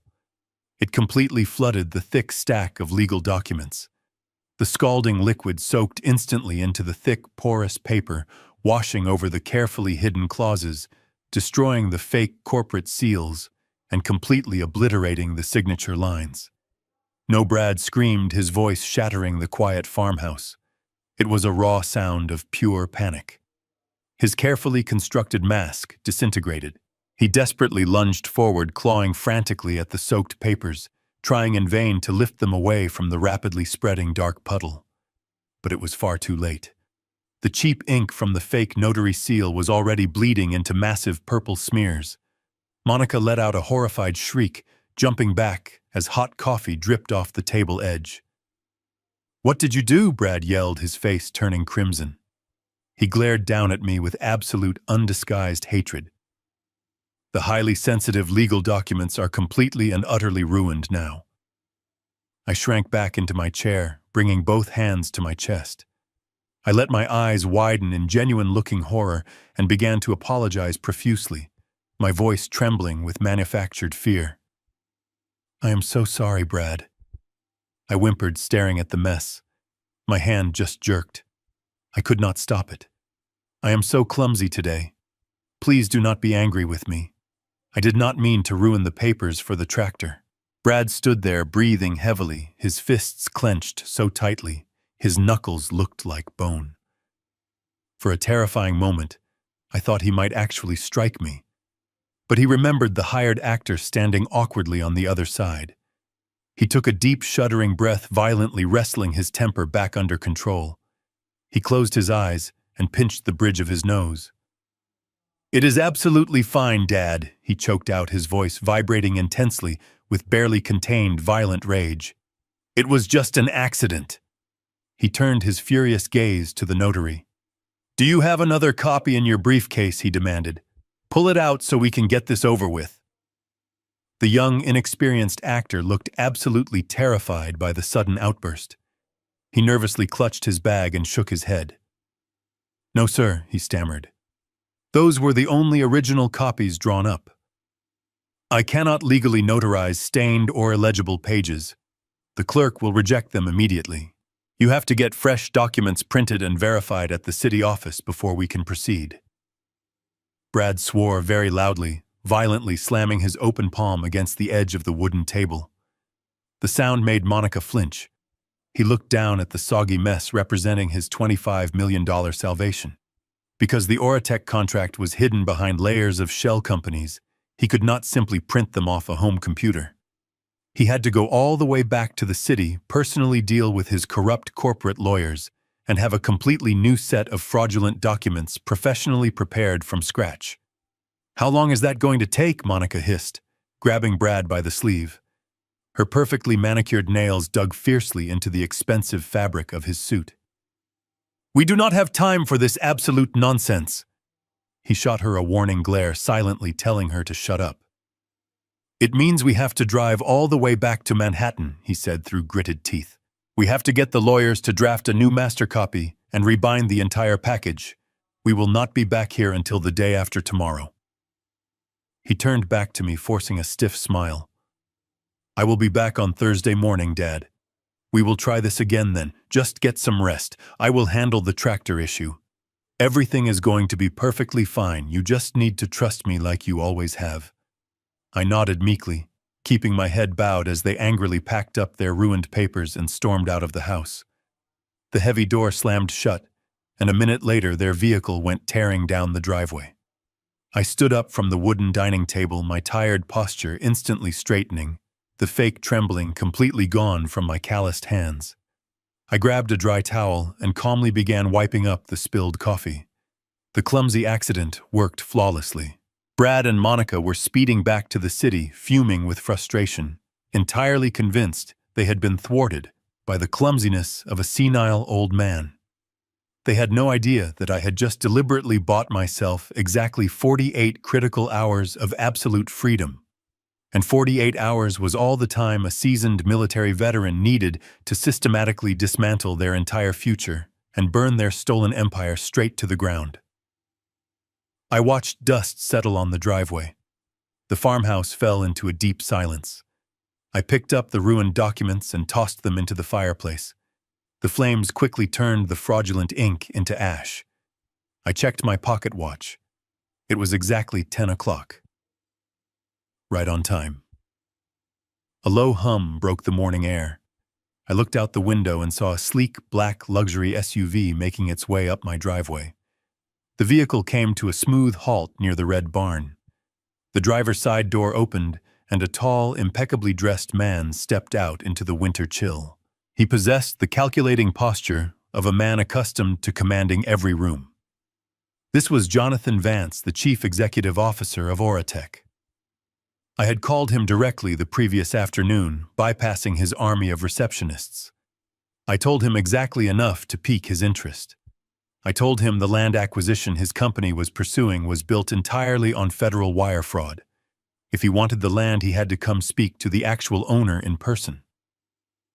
I stepped out onto the porch. He looked up, evaluating me instantly. He did not see a frail, confused old man. He saw a man standing tall, waiting for him with absolute authority. "Mr. Dawson," he said, climbing the wooden steps, "your phone call yesterday was highly unorthodox. My legal team strongly advised against me driving up here without them." I shook his hand firmly. "Your legal team is about to owe me a massive debt of gratitude, Mr. Vance," I replied calmly. "Please come inside. We have business to discuss, and not much time." I led him into the kitchen and offered him a seat at the exact same oak table where my son had just thrown his tantrum. I poured him a cup of coffee. He sat down, looking around the rustic room. He was a man of logic, trying to figure out how a simple farmer fit into his corporate expansion. "Let us get straight to the point," Jonathan said. "Your son has presented us with a legally binding letter of intent to sell this 600-acre property. He provided documentation stating he holds the medical power of attorney and is finalizing a petition for absolute legal guardianship over your estate. He assured us your cognitive decline was severe." I reached into my leather satchel and pulled out a thick manila envelope. I slid it across the table toward him. "I highly recommend you read the contents of that envelope before your company wires $25 million to a degenerate gambler." Jonathan opened the envelope. Inside was a certified copy of the actual property deed, firmly establishing me as the sole owner of the farm. Beneath that was a signed affidavit from my personal attorney, completely refuting any claims of my mental incompetence. The final piece of paper was the most damning. It was the financial background check my investigator ran on Brad, detailing his $8 million in outstanding offshore gambling debts and the impending federal audit of his investment firm. Jonathan read through the documents in absolute silence. His expression remained stoic, but I saw the subtle tightening of his jaw. He was a man who hated being lied to, and he was realizing just how close his massive corporation had come to stepping into a catastrophic legal minefield. Bradley does not own a single blade of grass on this property, I explained very calmly. The medical evaluation he showed your lawyers was purchased for $100,000 from a corrupt neurologist. The power of attorney was forged. If you sign that contract with him, it will be contested in federal court. Your company will be tied up in litigation for years, your data center will never be built, and you will lose millions in legal fees. Jonathan slowly placed the papers back onto the table. He looked at me, a newfound respect flashing in his sharp eyes. He leaned back in his chair and folded his hands. You did not invite me all the way out here simply to warn me, Richard. If you just wanted to stop the sale, your lawyer could have sent a cease and desist order. You want something else. I nodded, appreciating his sharp intellect. You need this land for your new servers. It sits directly on the primary water table and connects straight to the main power grid. I know it is the perfect location for you. I am willing to give you the land, but I am not going to sell it. I am going to lease it to Oratech on a 99-year commercial agreement. Jonathan raised an eyebrow. A lease. It works perfectly for both of us, I continued. You get the exact property you need without spending $25 million in upfront capital. The monthly lease payments will go directly into an irrevocable trust that I am establishing this afternoon. The sole beneficiary of that trust will be my 10-year-old autistic grandson. Bradley will never be able to touch a single penny of it. Jonathan tapped his finger thoughtfully against his coffee mug. It is a highly irregular arrangement for a project of this scale, but from a financial standpoint, a long-term lease is incredibly advantageous for our quarterly balance sheets. However, I sense there is a condition attached to this generous offer. You are a very smart man, I said softly, leaning closer across the table. I will sign the 99-year lease agreement with you tomorrow. But on Thursday morning, when my son brings you the finalized fraudulent documents for the sale, you are going to play along. You are going to help me back him into a corner he can never escape from. Jonathan Vance looked at me for a long time. Then a slow, dangerous smile spread across his face. He extended his hand across the table. You have yourself a deal. I released Jonathan Vance's hand. The firm handshake sealed a pact that would alter the trajectory of my family's history. He did not linger. Men of his stature rarely did.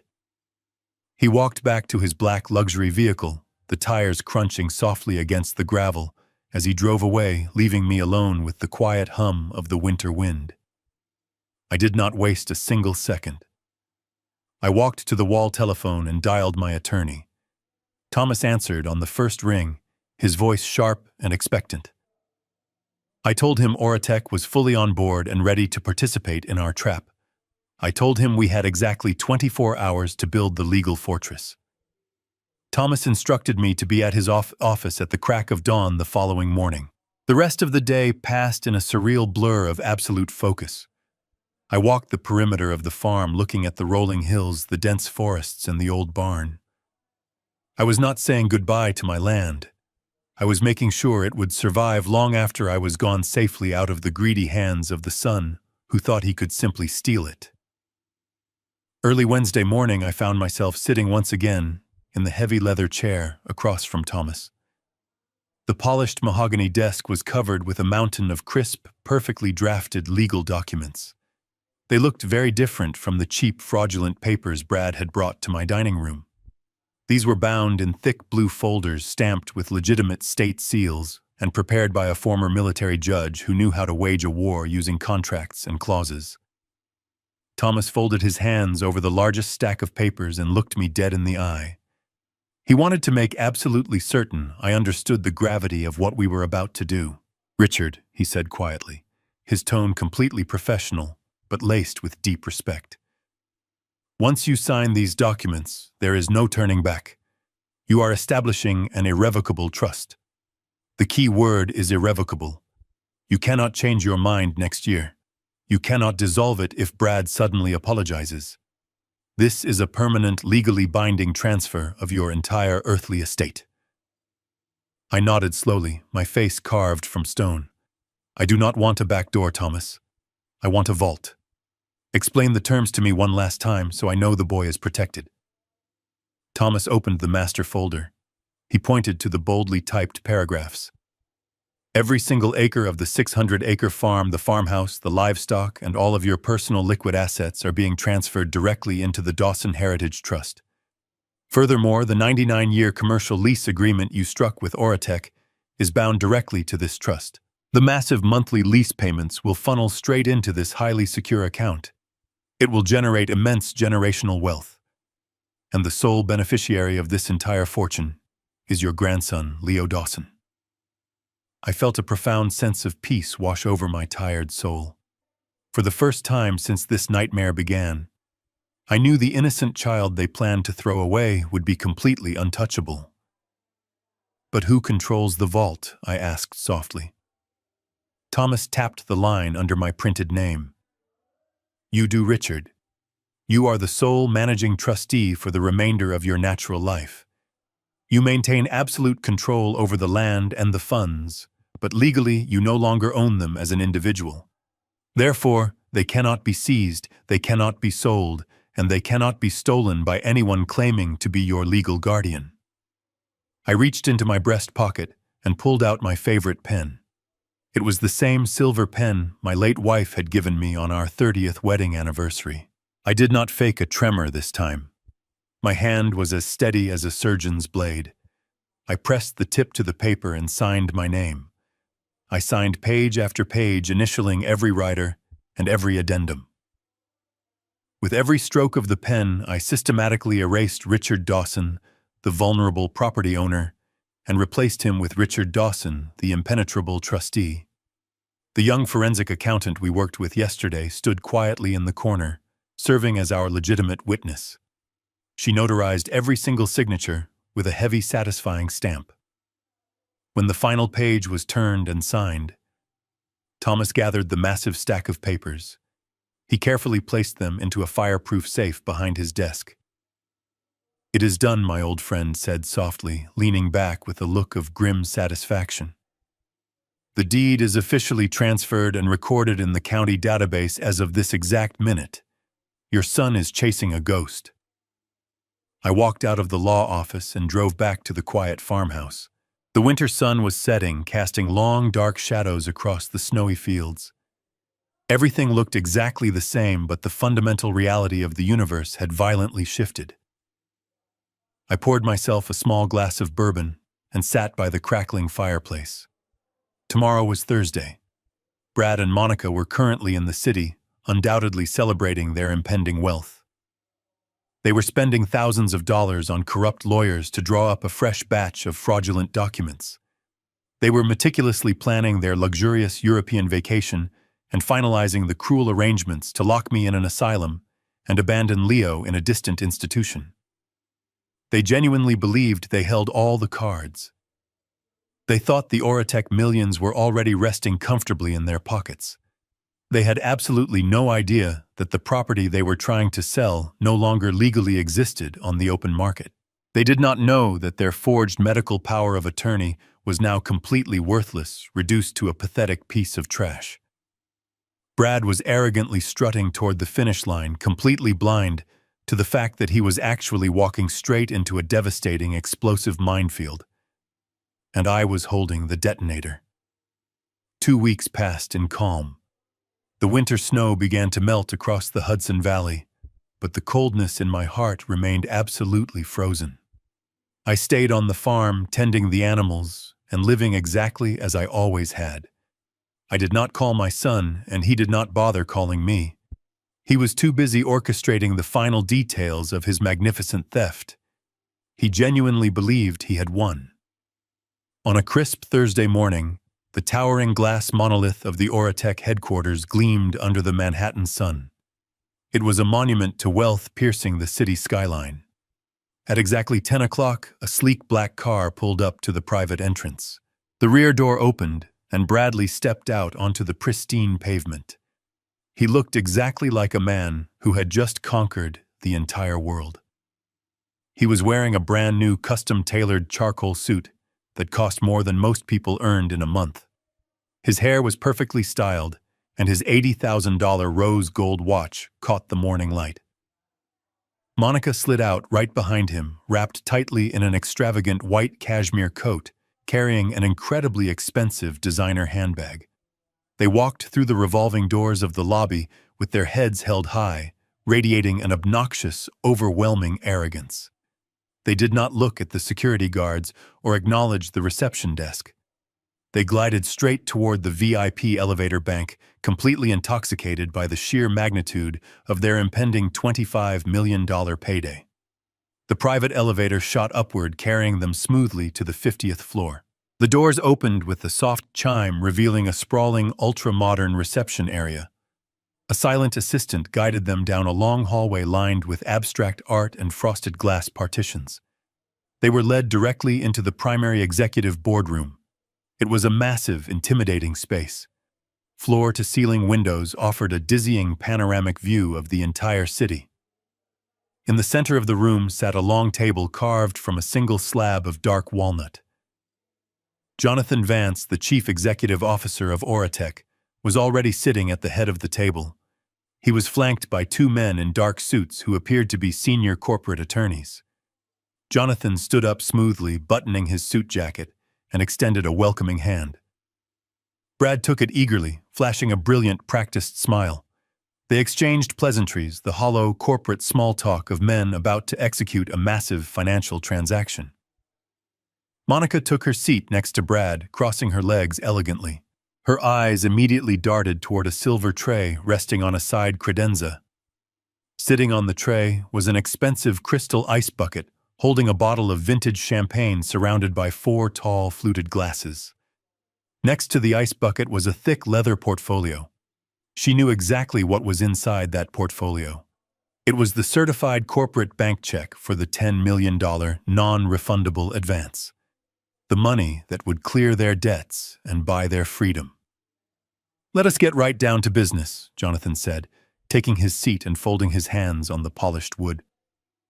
"My board of directors is extremely eager to break ground on the new data center. As you know, the environmental surveys and zoning permits have already been expedited. The only remaining hurdle is the legal transfer of the property title. Are all of your documents in perfect order, Bradley?" "Absolutely," Brad replied, his voice oozing with supreme confidence. He reached into his sleek leather briefcase and pulled out a beautifully bound stack of legal papers. He slid them carefully across the smooth walnut table toward the chief executive. "These are the finalized documents freshly drawn up by my legal team in the city. Included in that packet is the state-certified medical power of attorney, granting me full and absolute legal guardianship over my father and his entire estate." Jonathan picked up the documents and began to slowly flip through the pages. "I also included the official medical evaluation from Dr. Aris Thorne." Brad continued, projecting a tone of deep manufactured sadness. "It breaks my heart, Jonathan. It truly does. My father was a brilliant man, but the dementia has advanced much faster than any of us could have ever anticipated. He no longer recognizes his own home. He does not even know what year it is. For his own safety and well-being, my wife and I have secured a place for him in a premier lockdown memory care facility. The transition will be difficult, but the sale of this property will ensure he receives the absolute best medical attention available for the rest of his natural life." Monica nodded solemnly, placing a comforting hand over Brad's arm. "It has been a tragic burden on our family," she added softly, her voice perfectly pitched to convey the sorrow of a devoted daughter-in-law. "But we are doing what is necessary." Jonathan Vance kept his face completely devoid of expression. He stared at the forged medical evaluation, his eyes scanning the incredibly expensive lies printed on the heavy cardstock. He knew the truth. He knew exactly what these two vultures were planning to do to an innocent old man and a helpless autistic child. But he played his part with absolute perfection. "Everything appears to be perfectly in order," Jonathan said smoothly, closing the folder and looking up at Brad. He reached inside his breast pocket and pulled out a heavy silver fountain pen. He laid it gently on the table. "Once you sign the transfer agreement, the property is officially ours, and the $10 million advance check in that leather portfolio is entirely yours." Brad stared at the silver pen. A victorious grin broke across his face. He was seconds away from the ultimate triumph. He reached his hand forward, his fingers hovering over the pen. He took one deep breath, relishing the power of the moment, and pressed the tip of the pen against the crisp paper. But before a single drop of ink could stain that fraudulent contract, the heavy, solid oak doors of the executive boardroom swung violently open. The sound cracked through the silent, tense air of the room like a thunderclap echoing off the floor to ceiling glass windows. Brad froze. His hand hovered in midair, his fingers gripping the silver fountain pen so tightly his knuckles were completely white. He let out a sharp, irritated breath, clearly annoyed by the sudden interruption to his coronation. He slowly turned his head toward the entrance, an arrogant reprimand already forming on his lips. But the arrogant words died instantly in his throat. I stepped across the threshold and walked right into the center of the massive room. There was no shuffling in my gait. There was no hesitant, painful limp. I did not lean heavily on a wooden cane, nor did I keep my head bowed in the frail, subservient posture of a broken old man suffering from cognitive decline. My shoulders were pulled back, my spine was completely straight, and my chin was held high. I was wearing a meticulously tailored dark navy suit, perfectly pressed and sharply creased. My hands, which had trembled so pathetically just 48 hours earlier, while spilling hot coffee over his fake documents, were now perfectly steady, resting calmly at my sides. I looked directly into my son's eyes, projecting the cold, uncompromising authority of a man who had spent his youth commanding troops in hostile territory. I let him see the absolute absence of confusion or fear in my expression. I watched the realization slowly crawl across his face as he understood that the helpless, senile father he thought he had completely outsmarted was nothing more than an elaborate, perfectly executed illusion. I did not come alone. Walking immediately to my right was Thomas Vance. My oldest friend and personal attorney looked every bit the ruthless legal predator that he truly was. He carried a thick black leather briefcase holding the real irrevocable trust documents and the undeniable proof of my son's federal crimes. But it was the two men walking closely behind us that completely drained the remaining oxygen from the executive boardroom. They were tall, broad-shouldered men wearing identical, unremarkable dark gray suits. They did not carry briefcases. They carried an aura of absolute, uncompromising governmental authority. Their eyes swept the room methodically, assessing every single exit and cataloging every person present. Clipped to their belts, just barely visible beneath their tailored jackets, were their official badges and issued sidearms. They were special agents from the Federal Bureau of Investigation. Thomas had made a few highly confidential calls to his former colleagues at the Justice Department the previous afternoon, presenting them with the meticulously documented paper trail of the $8 million offshore gambling debts and the fraudulent corporate wire transfers. The agents had been waiting quietly in a private conference room down the hall for the past hour, perfectly timing their entrance to coincide with the exact moment my son attempted to finalize his massive extortion scheme. The silence in the boardroom stretched into an unbearable eternity. Brad's jaw literally dropped. His mouth opened and closed in rapid succession, desperately trying to form words that his paralyzed brain could not supply. The heavy silver fountain pen slipped from his numb, trembling fingers. It hit the polished walnut table with a sharp, piercing clatter and rolled slowly across the surface. He stared at me as if he were looking at a ghost. He was truly looking at the ghost of the man he had plotted to bury alive in a psychiatric ward. Next to him, Monica stood up from her leather chair in a sudden, jerky motion.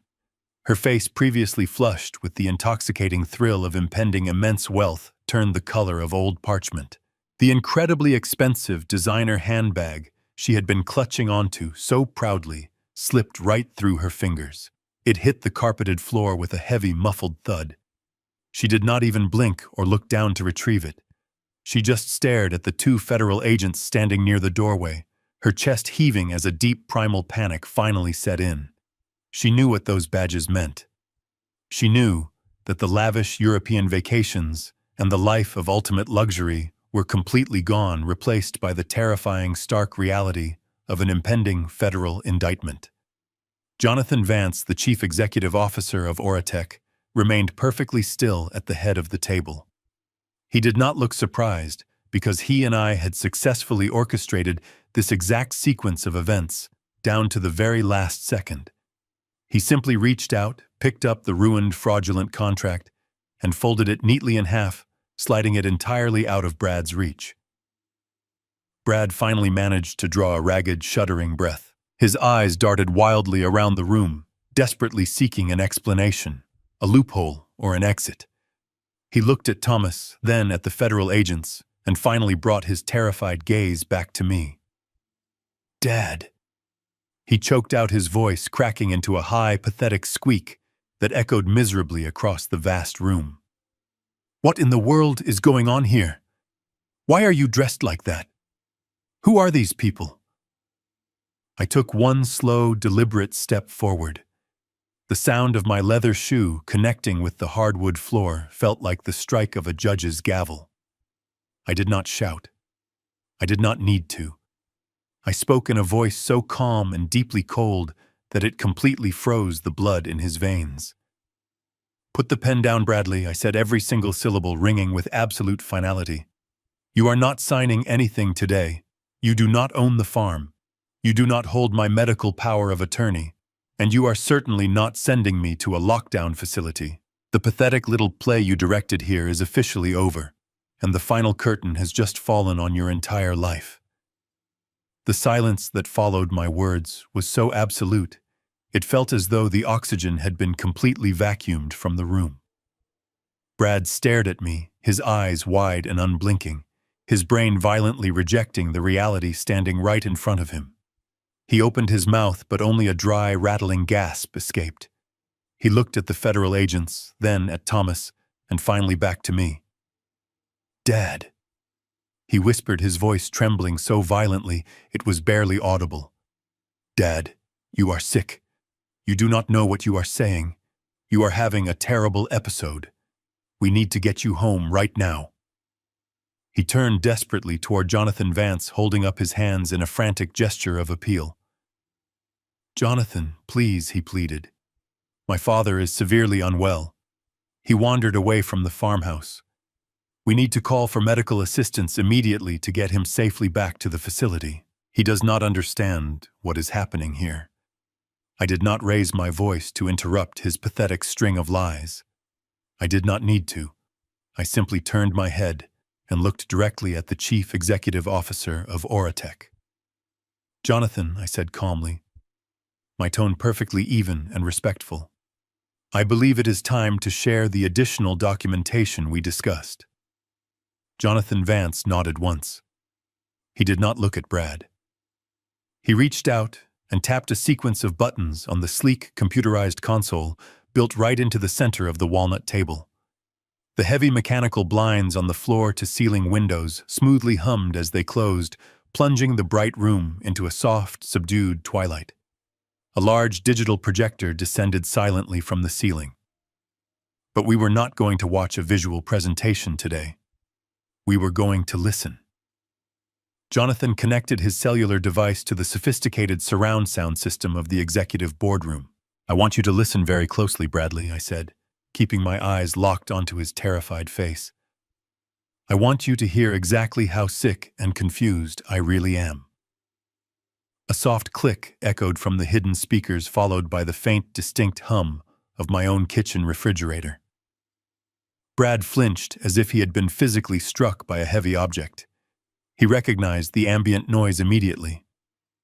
Then the heavy thud of the farmhouse front door closing played loudly over the speakers, followed by the clear sound of footsteps on terracotta tiles.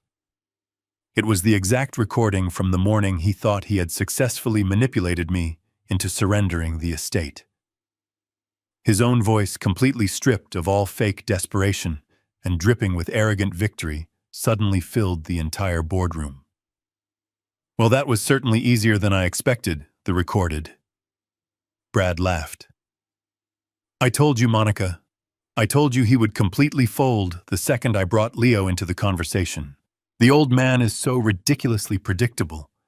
He practically tripped over himself, trying to hand over the rights to the property." Brad shrank back deep into his leather chair, his face turning an ashen, sickly gray. But the true devastation had not even begun. The recording continued to play. Monica's voice echoed through the high-fidelity speakers, her tone cold, calculating, and viciously cruel. "Once we get the $25 million, dump the old man at Pine Haven and send Leo to that special education boarding school in Oregon." The corporate attorneys sitting next to Jonathan visibly stiffened in their seats. Even the hardened federal agents shifted their stances, their expressions immediately hardening into masks of pure, unfiltered disgust. Brad stared blankly at the polished walnut table, completely paralyzed by the horrific echo of his own massive betrayal. But the audio file was still not finished. The speakers projected Monica's final, unforgivable venom directly into the sterile corporate air. "I am not dragging a fat, retarded kid to our new villa in Tuscany. Do you understand me?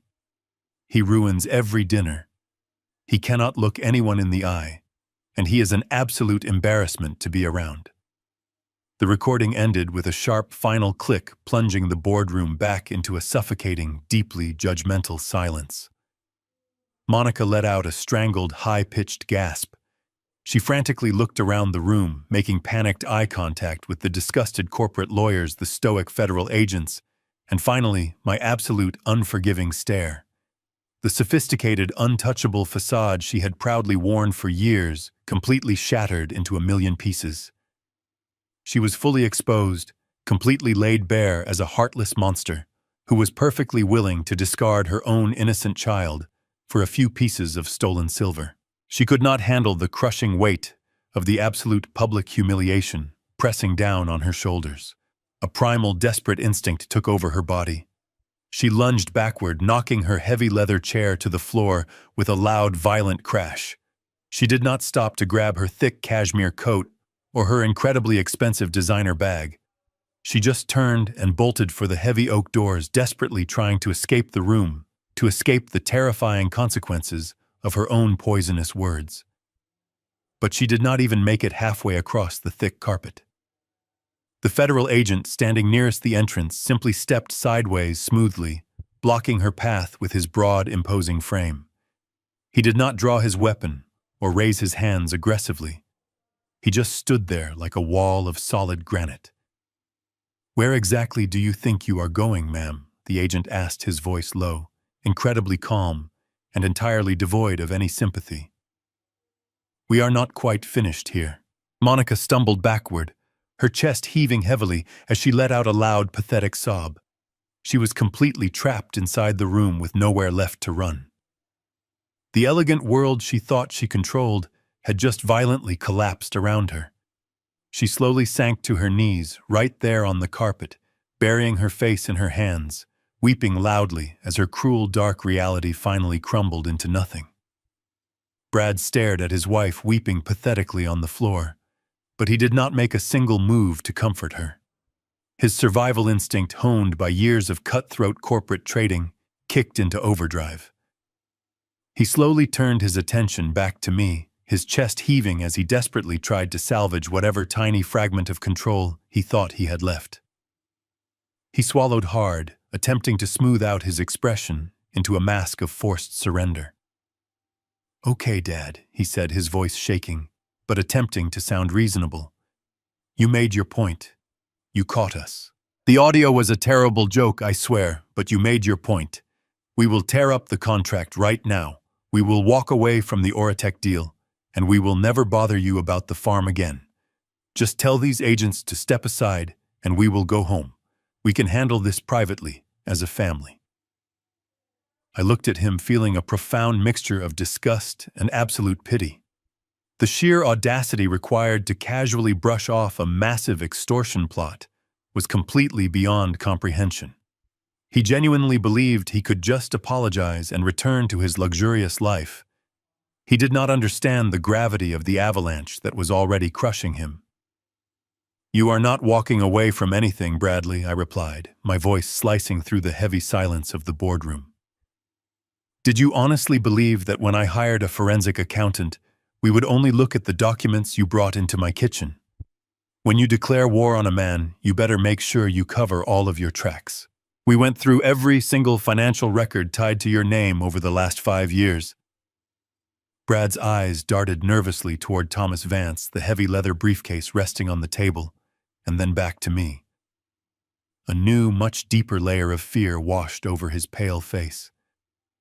"What are you talking about?" he whispered, taking a very slow step backward. "I am talking about the 14th of October last year," I stated, precisely watching the remaining color drain completely from his cheeks. "You intercepted the mail and rerouted the bank statements to a hidden post office box. You took the original deed, fabricated duplicate property records, and walked into a private bank in Delaware." I took a step closer to him, closing the distance, my presence dominating the physical space between us. "You sat in an office much like this one," I continued, my tone relentless and punishing. "And you forged my signature on a massive deed of trust. You leveraged my land, bought with 40 years of sweat, to secure a $2 million line of credit. You stole $2 million right out from under me to cover your disastrous margin calls." Brad began to physically shake. He raised his hands, shaking his head frantically. "Dad, please, I was going to pay it back. I just needed liquidity to bridge a gap in the market. I made the interest payments every month. The bank never even knew." Thomas Vance stepped forward, standing shoulder to shoulder with me. His voice was loud, authoritative, and completely devoid of mercy. "The bank absolutely knows now, Bradley," the former military judge declared. "We notified their fraud department yesterday morning. But the primary issue you face today is not simply the forged signature on the loan documents. The issue is how you moved that stolen capital." Thomas opened his leather briefcase and pulled out a thick stack of bank routing slips, dropping them heavily onto the polished walnut table. "You did not keep the money in New York," Thomas explained, his words echoing like a hammer striking an anvil. "You immediately wired the $2 million across state lines into 3 offshore accounts to feed your unregulated gambling addiction. You used interstate banking communication networks to execute a fraudulent financial transaction." I watched Brad process the legal terminology. He was a finance executive. He knew exactly what those words meant, and he knew exactly what kind of prison sentence they carried. "That is correct, Brad," I said softly, delivering the final crushing blow. "You did not just commit state-level forgery. By wiring that money across state lines, you committed federal wire fraud. It is a Class C felony under United States federal law. It carries a maximum penalty of 20 years in prison for every single transaction. And according to my accountant, you executed 14 separate wire transfers that week." The absolute reality of his situation finally broke through his thick skull. He was not just losing the farm. He was not just losing his wealth. He was losing the rest of his natural life. He was going to spend decades in a federal prison cell. His knees visibly buckled. He grabbed the edge of the walnut table to keep from collapsing next to his weeping wife. He looked at me, tears streaming down his face, his arrogant corporate persona entirely eradicated. He was nothing more than a terrified criminal staring right into the abyss. "Dad." He wept openly, sobbing, now his chest heaving with violent, ragged gasps. "I am your son. Please, I am your only son. You cannot let them do this to me. I will do anything. I will plead guilty to whatever you want. Just do not let them lock me away. Please, Dad." I stood perfectly still, looking down at the man crying in front of me. I felt no joy in this victory. I only felt a cold, hollow emptiness where my love for him used to reside. I slowly turned my back to him, facing the large floor-to-ceiling windows overlooking the city. The two federal agents standing near the doorway did not need another invitation. They stepped forward simultaneously, their heavy footsteps crossing the thick carpet with grim purpose. One agent reached out, grabbing Brad firmly by the shoulder, while the other smoothly unclipped the heavy steel handcuffs from his leather belt. The metallic click of the heavy steel handcuffs closing around Brad's wrists was the sharpest, most definitive sound I had ever heard. It cut through his pathetic sobbing, echoing against the glass walls of the executive boardroom, like a final judge's gavel. The federal agent locked the cuffs tight, securing my son's hands firmly behind his back. Brad's incredibly expensive, custom-tailored charcoal suit instantly wrinkled as his shoulders were forcefully yanked backward. He stumbled, his expensive Italian leather shoes slipping against the thick carpet, completely losing whatever remained of his manufactured corporate dignity. He was no longer a high-powered executive brokering a $25 million land acquisition. He was just a broken, terrified criminal, realizing his life was entirely over. He violently twisted his neck, looking over his shoulder at me with wide, bloodshot eyes. His face was a wet, swollen mess of absolute despair. "Dad, please," he screamed, his voice shattering into a hysterical, high-pitched wail. "You cannot let them take me away. I am your son. Please, I am your own flesh and blood. You raised me. You cannot just stand there and watch them do this to me." I did not flinch. I did not offer him a single ounce of comfort. I slowly turned away from the panoramic window and walked right up to him, stopping just inches from his tear-stained face. I looked deep into his eyes, searching for the child I used to carry across the snowy pastures of the Hudson Valley. But that child was completely gone. I spoke with a voice so low and incredibly cold that it made the federal agents pause for a brief second. "My son died a long time ago," I said, pronouncing every single syllable with absolute, terrifying clarity. "You are just a trespasser who tried to steal his face."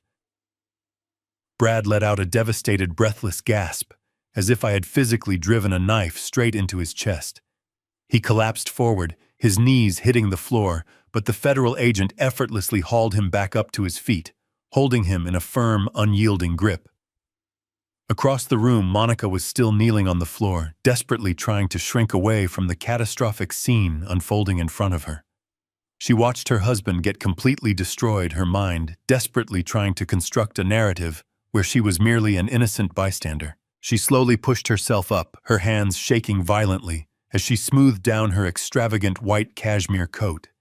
She looked at Thomas Vance, then at the second federal agent, her eyes darting nervously.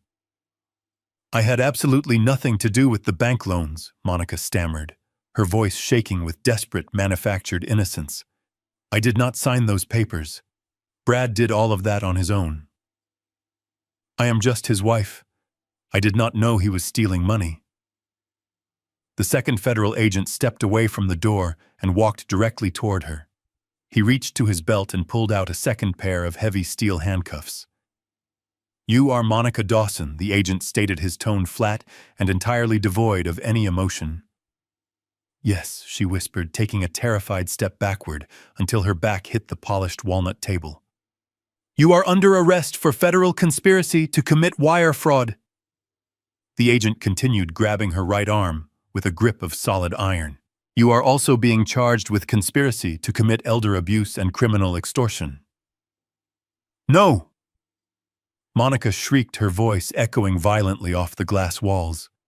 She began to physically struggle, thrashing her arms wildly, completely abandoning her sophisticated society facade. "You cannot arrest me. I did not do anything wrong. I am a mother. You are making a terrible mistake. Get your hands off me right now." The agent did not argue. He simply twisted her wrist with practiced professional force, forcing her to spin around. He slammed her hands together behind her back and locked the steel cuffs securely around her wrists. She screamed in pain and utter humiliation, her perfectly styled hair falling wildly across her face.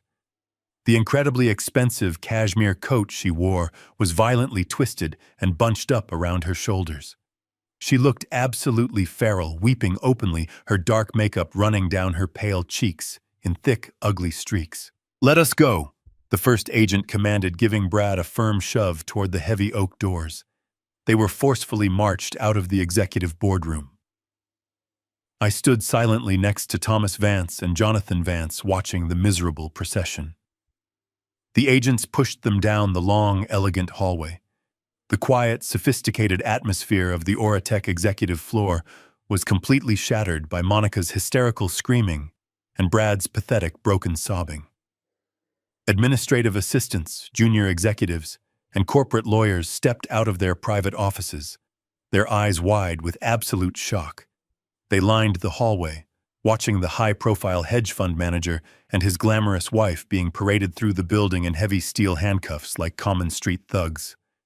The public humiliation was absolute and entirely inescapable. Every single person on that floor watched them burn. The federal agents forced them into the elevator, and the heavy metal doors finally slid shut, cutting off Monica's frantic screaming. But the humiliation was not over. I knew that in exactly 2 minutes, those elevator doors would open into the massive, crowded glass lobby on the ground floor. Hundreds of people, including security personnel, receptionists, and visiting executives, would watch them being dragged out into the bright Manhattan sunlight and thrown directly into the back of a waiting federal transport vehicle. Their reputations, their wealth, and their entire future were completely eradicated in a matter of minutes. I turned slowly back to the massive window. I looked down at the busy city streets 50 stories below, feeling the cold glass against my fingertips. I took a deep, steadying breath, letting the absolute silence of the empty room finally wash over my profoundly exhausted but entirely peaceful soul. It was finally and truly over. 3 months later, the freezing winter winds of the Hudson Valley had surrendered to the promising warmth of early spring. Melting snow gave way to vibrant green patches across my pastures, signaling profound renewal. But before I could fully embrace the peace of the farm, I had one final, crucial battle to fight. This battle did not take place in a towering skyscraper overlooking Manhattan. It took place in the solemn, heavily wood-paneled chambers of the county family court. I sat straight-backed at the petitioner's table, wearing the same dark navy suit I had worn on the day I dismantled my son's life. Beside me sat Thomas Vance, his presence as steady and reassuring as a stone wall. Across the aisle, sitting silently at the respondent's table, were Bradley and Monica, waiting for judgment. They were entirely unrecognizable from the arrogant couple who strutted into the Oratech boardroom. The expensive suits and extravagant cashmere coats were long gone. In their place were the dull, ill-fitting orange jumpsuits of the Federal Detention Center. Their wrists and ankles were bound by heavy chains that rattled loudly against the wooden floorboards every time they shifted in their seats. They looked gaunt, completely exhausted, and thoroughly broken. Their high-profile lawyers abandoned them the moment federal indictments were unsealed and their bank accounts frozen. They were now represented by public defenders who barely looked at them. The federal prosecutors had built an absolutely airtight case of wire fraud, criminal extortion, and conspiracy. Bradley and Monica were both facing a mandatory minimum of 10 years in a federal penitentiary. But today was not about their financial crimes. Today was entirely about the innocent life they casually planned to throw away. The presiding judge was an older woman with sharp eyes and an incredibly stern demeanor. She peered over her reading glasses at the massive stack of evidentiary files Thomas had submitted. The courtroom was dead silent as she picked up a transcription booklet. I had submitted the audio recording from the kitchen that destroyed them in the corporate boardroom. The judge read the transcript silently, her lips thinning into a hard line of disgust. She did not even need to play the audio out loud. The printed words were more than enough. She looked up and fixed her severe gaze directly on Monica. To casually discuss abandoning a child with special needs simply to facilitate a life of stolen luxury is perhaps the most sickening display of parental negligence I have witnessed in my 30 years on the bench. The judge stated, her voice echoing sharply through the quiet room. Monica kept her head completely bowed, her greasy hair falling over her face, tears dripping silently onto her shackled hands. She did not dare to look up or defend herself.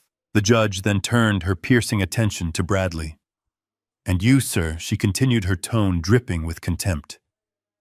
"You conspired to lock your father in a psychiatric ward to steal his estate, and you agreed to discard your son because your wife deemed him an inconvenience. You are both entirely unfit to hold the title of parents." The judge picked up her heavy wooden gavel.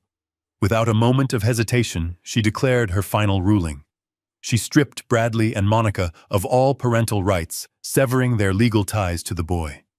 With a sharp strike of the gavel, the judge granted me full, permanent custody of my grandson. Chains rattled loudly as bailiffs stepped forward, pulling Brad and Monica out of their chairs to escort them back to their holding cells. As Brad was led past my table, he looked at me one last time. His eyes begged for a tiny shred of mercy or a final word of comfort. I did not give him either. I simply turned my back to him and shook Thomas's hand.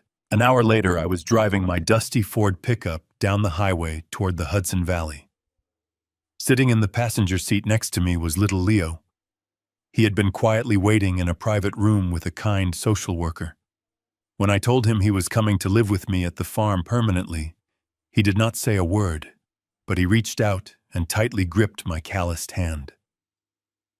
The long drive home was wonderfully quiet, filled only with the soft, steady hum of the heavy truck engine and the gentle, comforting rhythm of the large tires rolling smoothly on the dark asphalt. When we pulled into the gravel driveway, the late afternoon sun was casting a golden glow across the rolling hills and green forests. The old red barn stood tall and proud against the clear blue sky. I put the truck in park and turned off the engine. I opened the passenger door for Leo. He stepped out onto the gravel, his bright, wandering eyes taking in the vast open space. For years, he had been trapped in a tense, loveless house, constantly yelled at for simply existing, treated as an embarrassing burden by the two people who were supposed to love him most. But here, the air was entirely different. My old sheepdog came trotting around the corner of the porch, his tail wagging furiously. He walked right up to Leo and gently nudged his wet nose against the boy's small hand. Leo looked down at the dog, and then he looked up at me. For the first time in his entire life, the deep, anxious tension that always tightened his small shoulders completely melted away. A soft, genuine smile spread across his face. He crouched down and wrapped his thin arms around the dog's thick neck, burying his face in the warm fur. I stood there quietly, watching my grandson, feeling the heavy, frozen block of ice deep inside my chest finally begin to thaw completely. The painful war was completely over. The farm was safe, and the boy was finally home where he truly belonged. Exactly 1 year has passed since that fateful night. The tall, antique grandfather clock standing in the long hallway is currently chiming exactly 8 times its deep, resonant tones, echoing softly through the quiet, peaceful farmhouse. Outside, a heavy winter storm is blanketing the Hudson Valley in a thick, pristine layer of fresh white snow. The fierce wind is howling fiercely against the frosted window panes, but inside the house is incredibly warm and entirely safe. There are no expensive crystal glasses clinking tonight. There is no elaborate beef Wellington brought up from the city, and there are certainly no arrogant men wearing $80,000 rose gold watches sitting at my dining table. The heavy, suffocating tension that poisoned this home 12 months ago has been completely eradicated.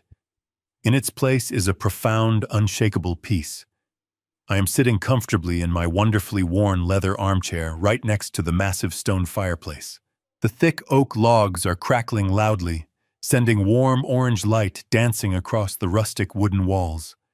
Sitting on the thick woven rug right at my feet is my grandson, Leo.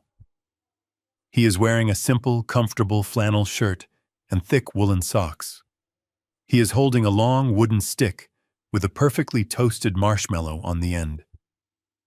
Our faithful old sheepdog is resting his heavy head gently right on Leo's lap, occasionally opening one eye to watch the sweet treat hovering near the flames. Leo is smiling. It is a genuine, bright, and completely relaxed smile. Over the past year, the boy has transformed in ways I never thought possible. The anxious, terrified child, who used to shrink into the shadows, is completely gone. The open space of the farm, the quiet routine of tending the animals, and the absolute certainty that he is unconditionally loved have worked a miracle on his soul. He is no longer treated as a burden or a painful inconvenience. He is the absolute center of my world, and he knows it. He pulls the stick back carefully, slides the golden brown marshmallow off the wood, and takes a bite, humming softly to himself in absolute contentment. I reach down and gently ruffle his hair. He leans into my hand completely at peace. Just a few miles away, safely hidden behind a thick line of towering pine trees on the far edge of the property, the new Auratech data center is currently under construction. It operates quietly, bringing no disruption to our daily lives.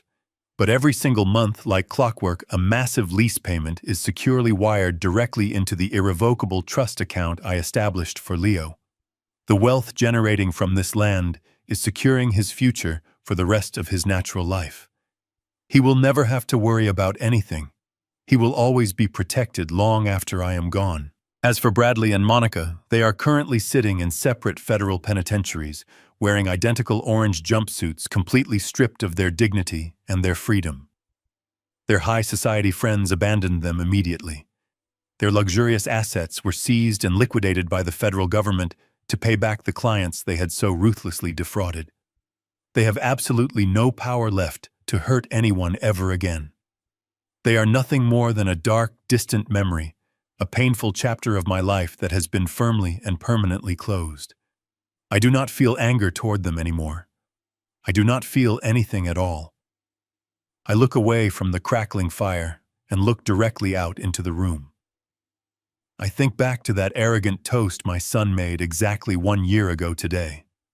He raised his glass of expensive red wine and mockingly declared that it would be my last Christmas on the farm. A slow, quiet smile spreads across my face as I realize the profound irony of his cruel words. Brad's toast was actually completely right. It was the last Christmas, but it was the last Christmas for him. Just yesterday afternoon, I sat in my attorney's office and confidently signed the final legal paperwork to purchase another 100 acres of adjoining pasture using the surplus Auratech lease money. Because unlike flesh and blood, land never lies. It never plots against you in the dark, and it never tries to throw away the innocent. Loyalty is the only true currency that actually matters in this world, and I have found mine right here with my grandson. Thank you so much for listening to my story today. If this narrative resonated with you, or if it gave you the courage to stand up to the toxic people in your own life, please share it with others.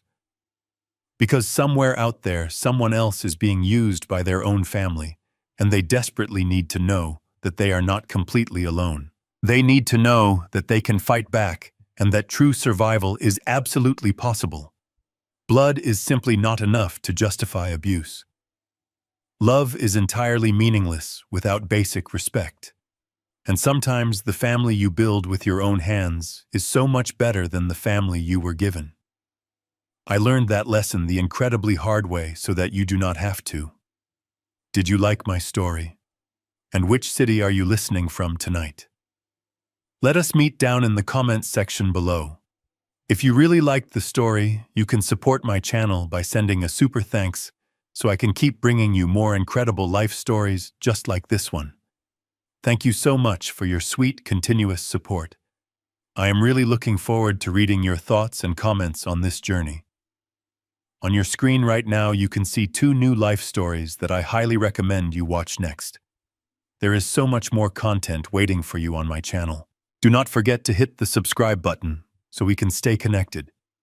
I will see you in the next life story. With love and absolute respect.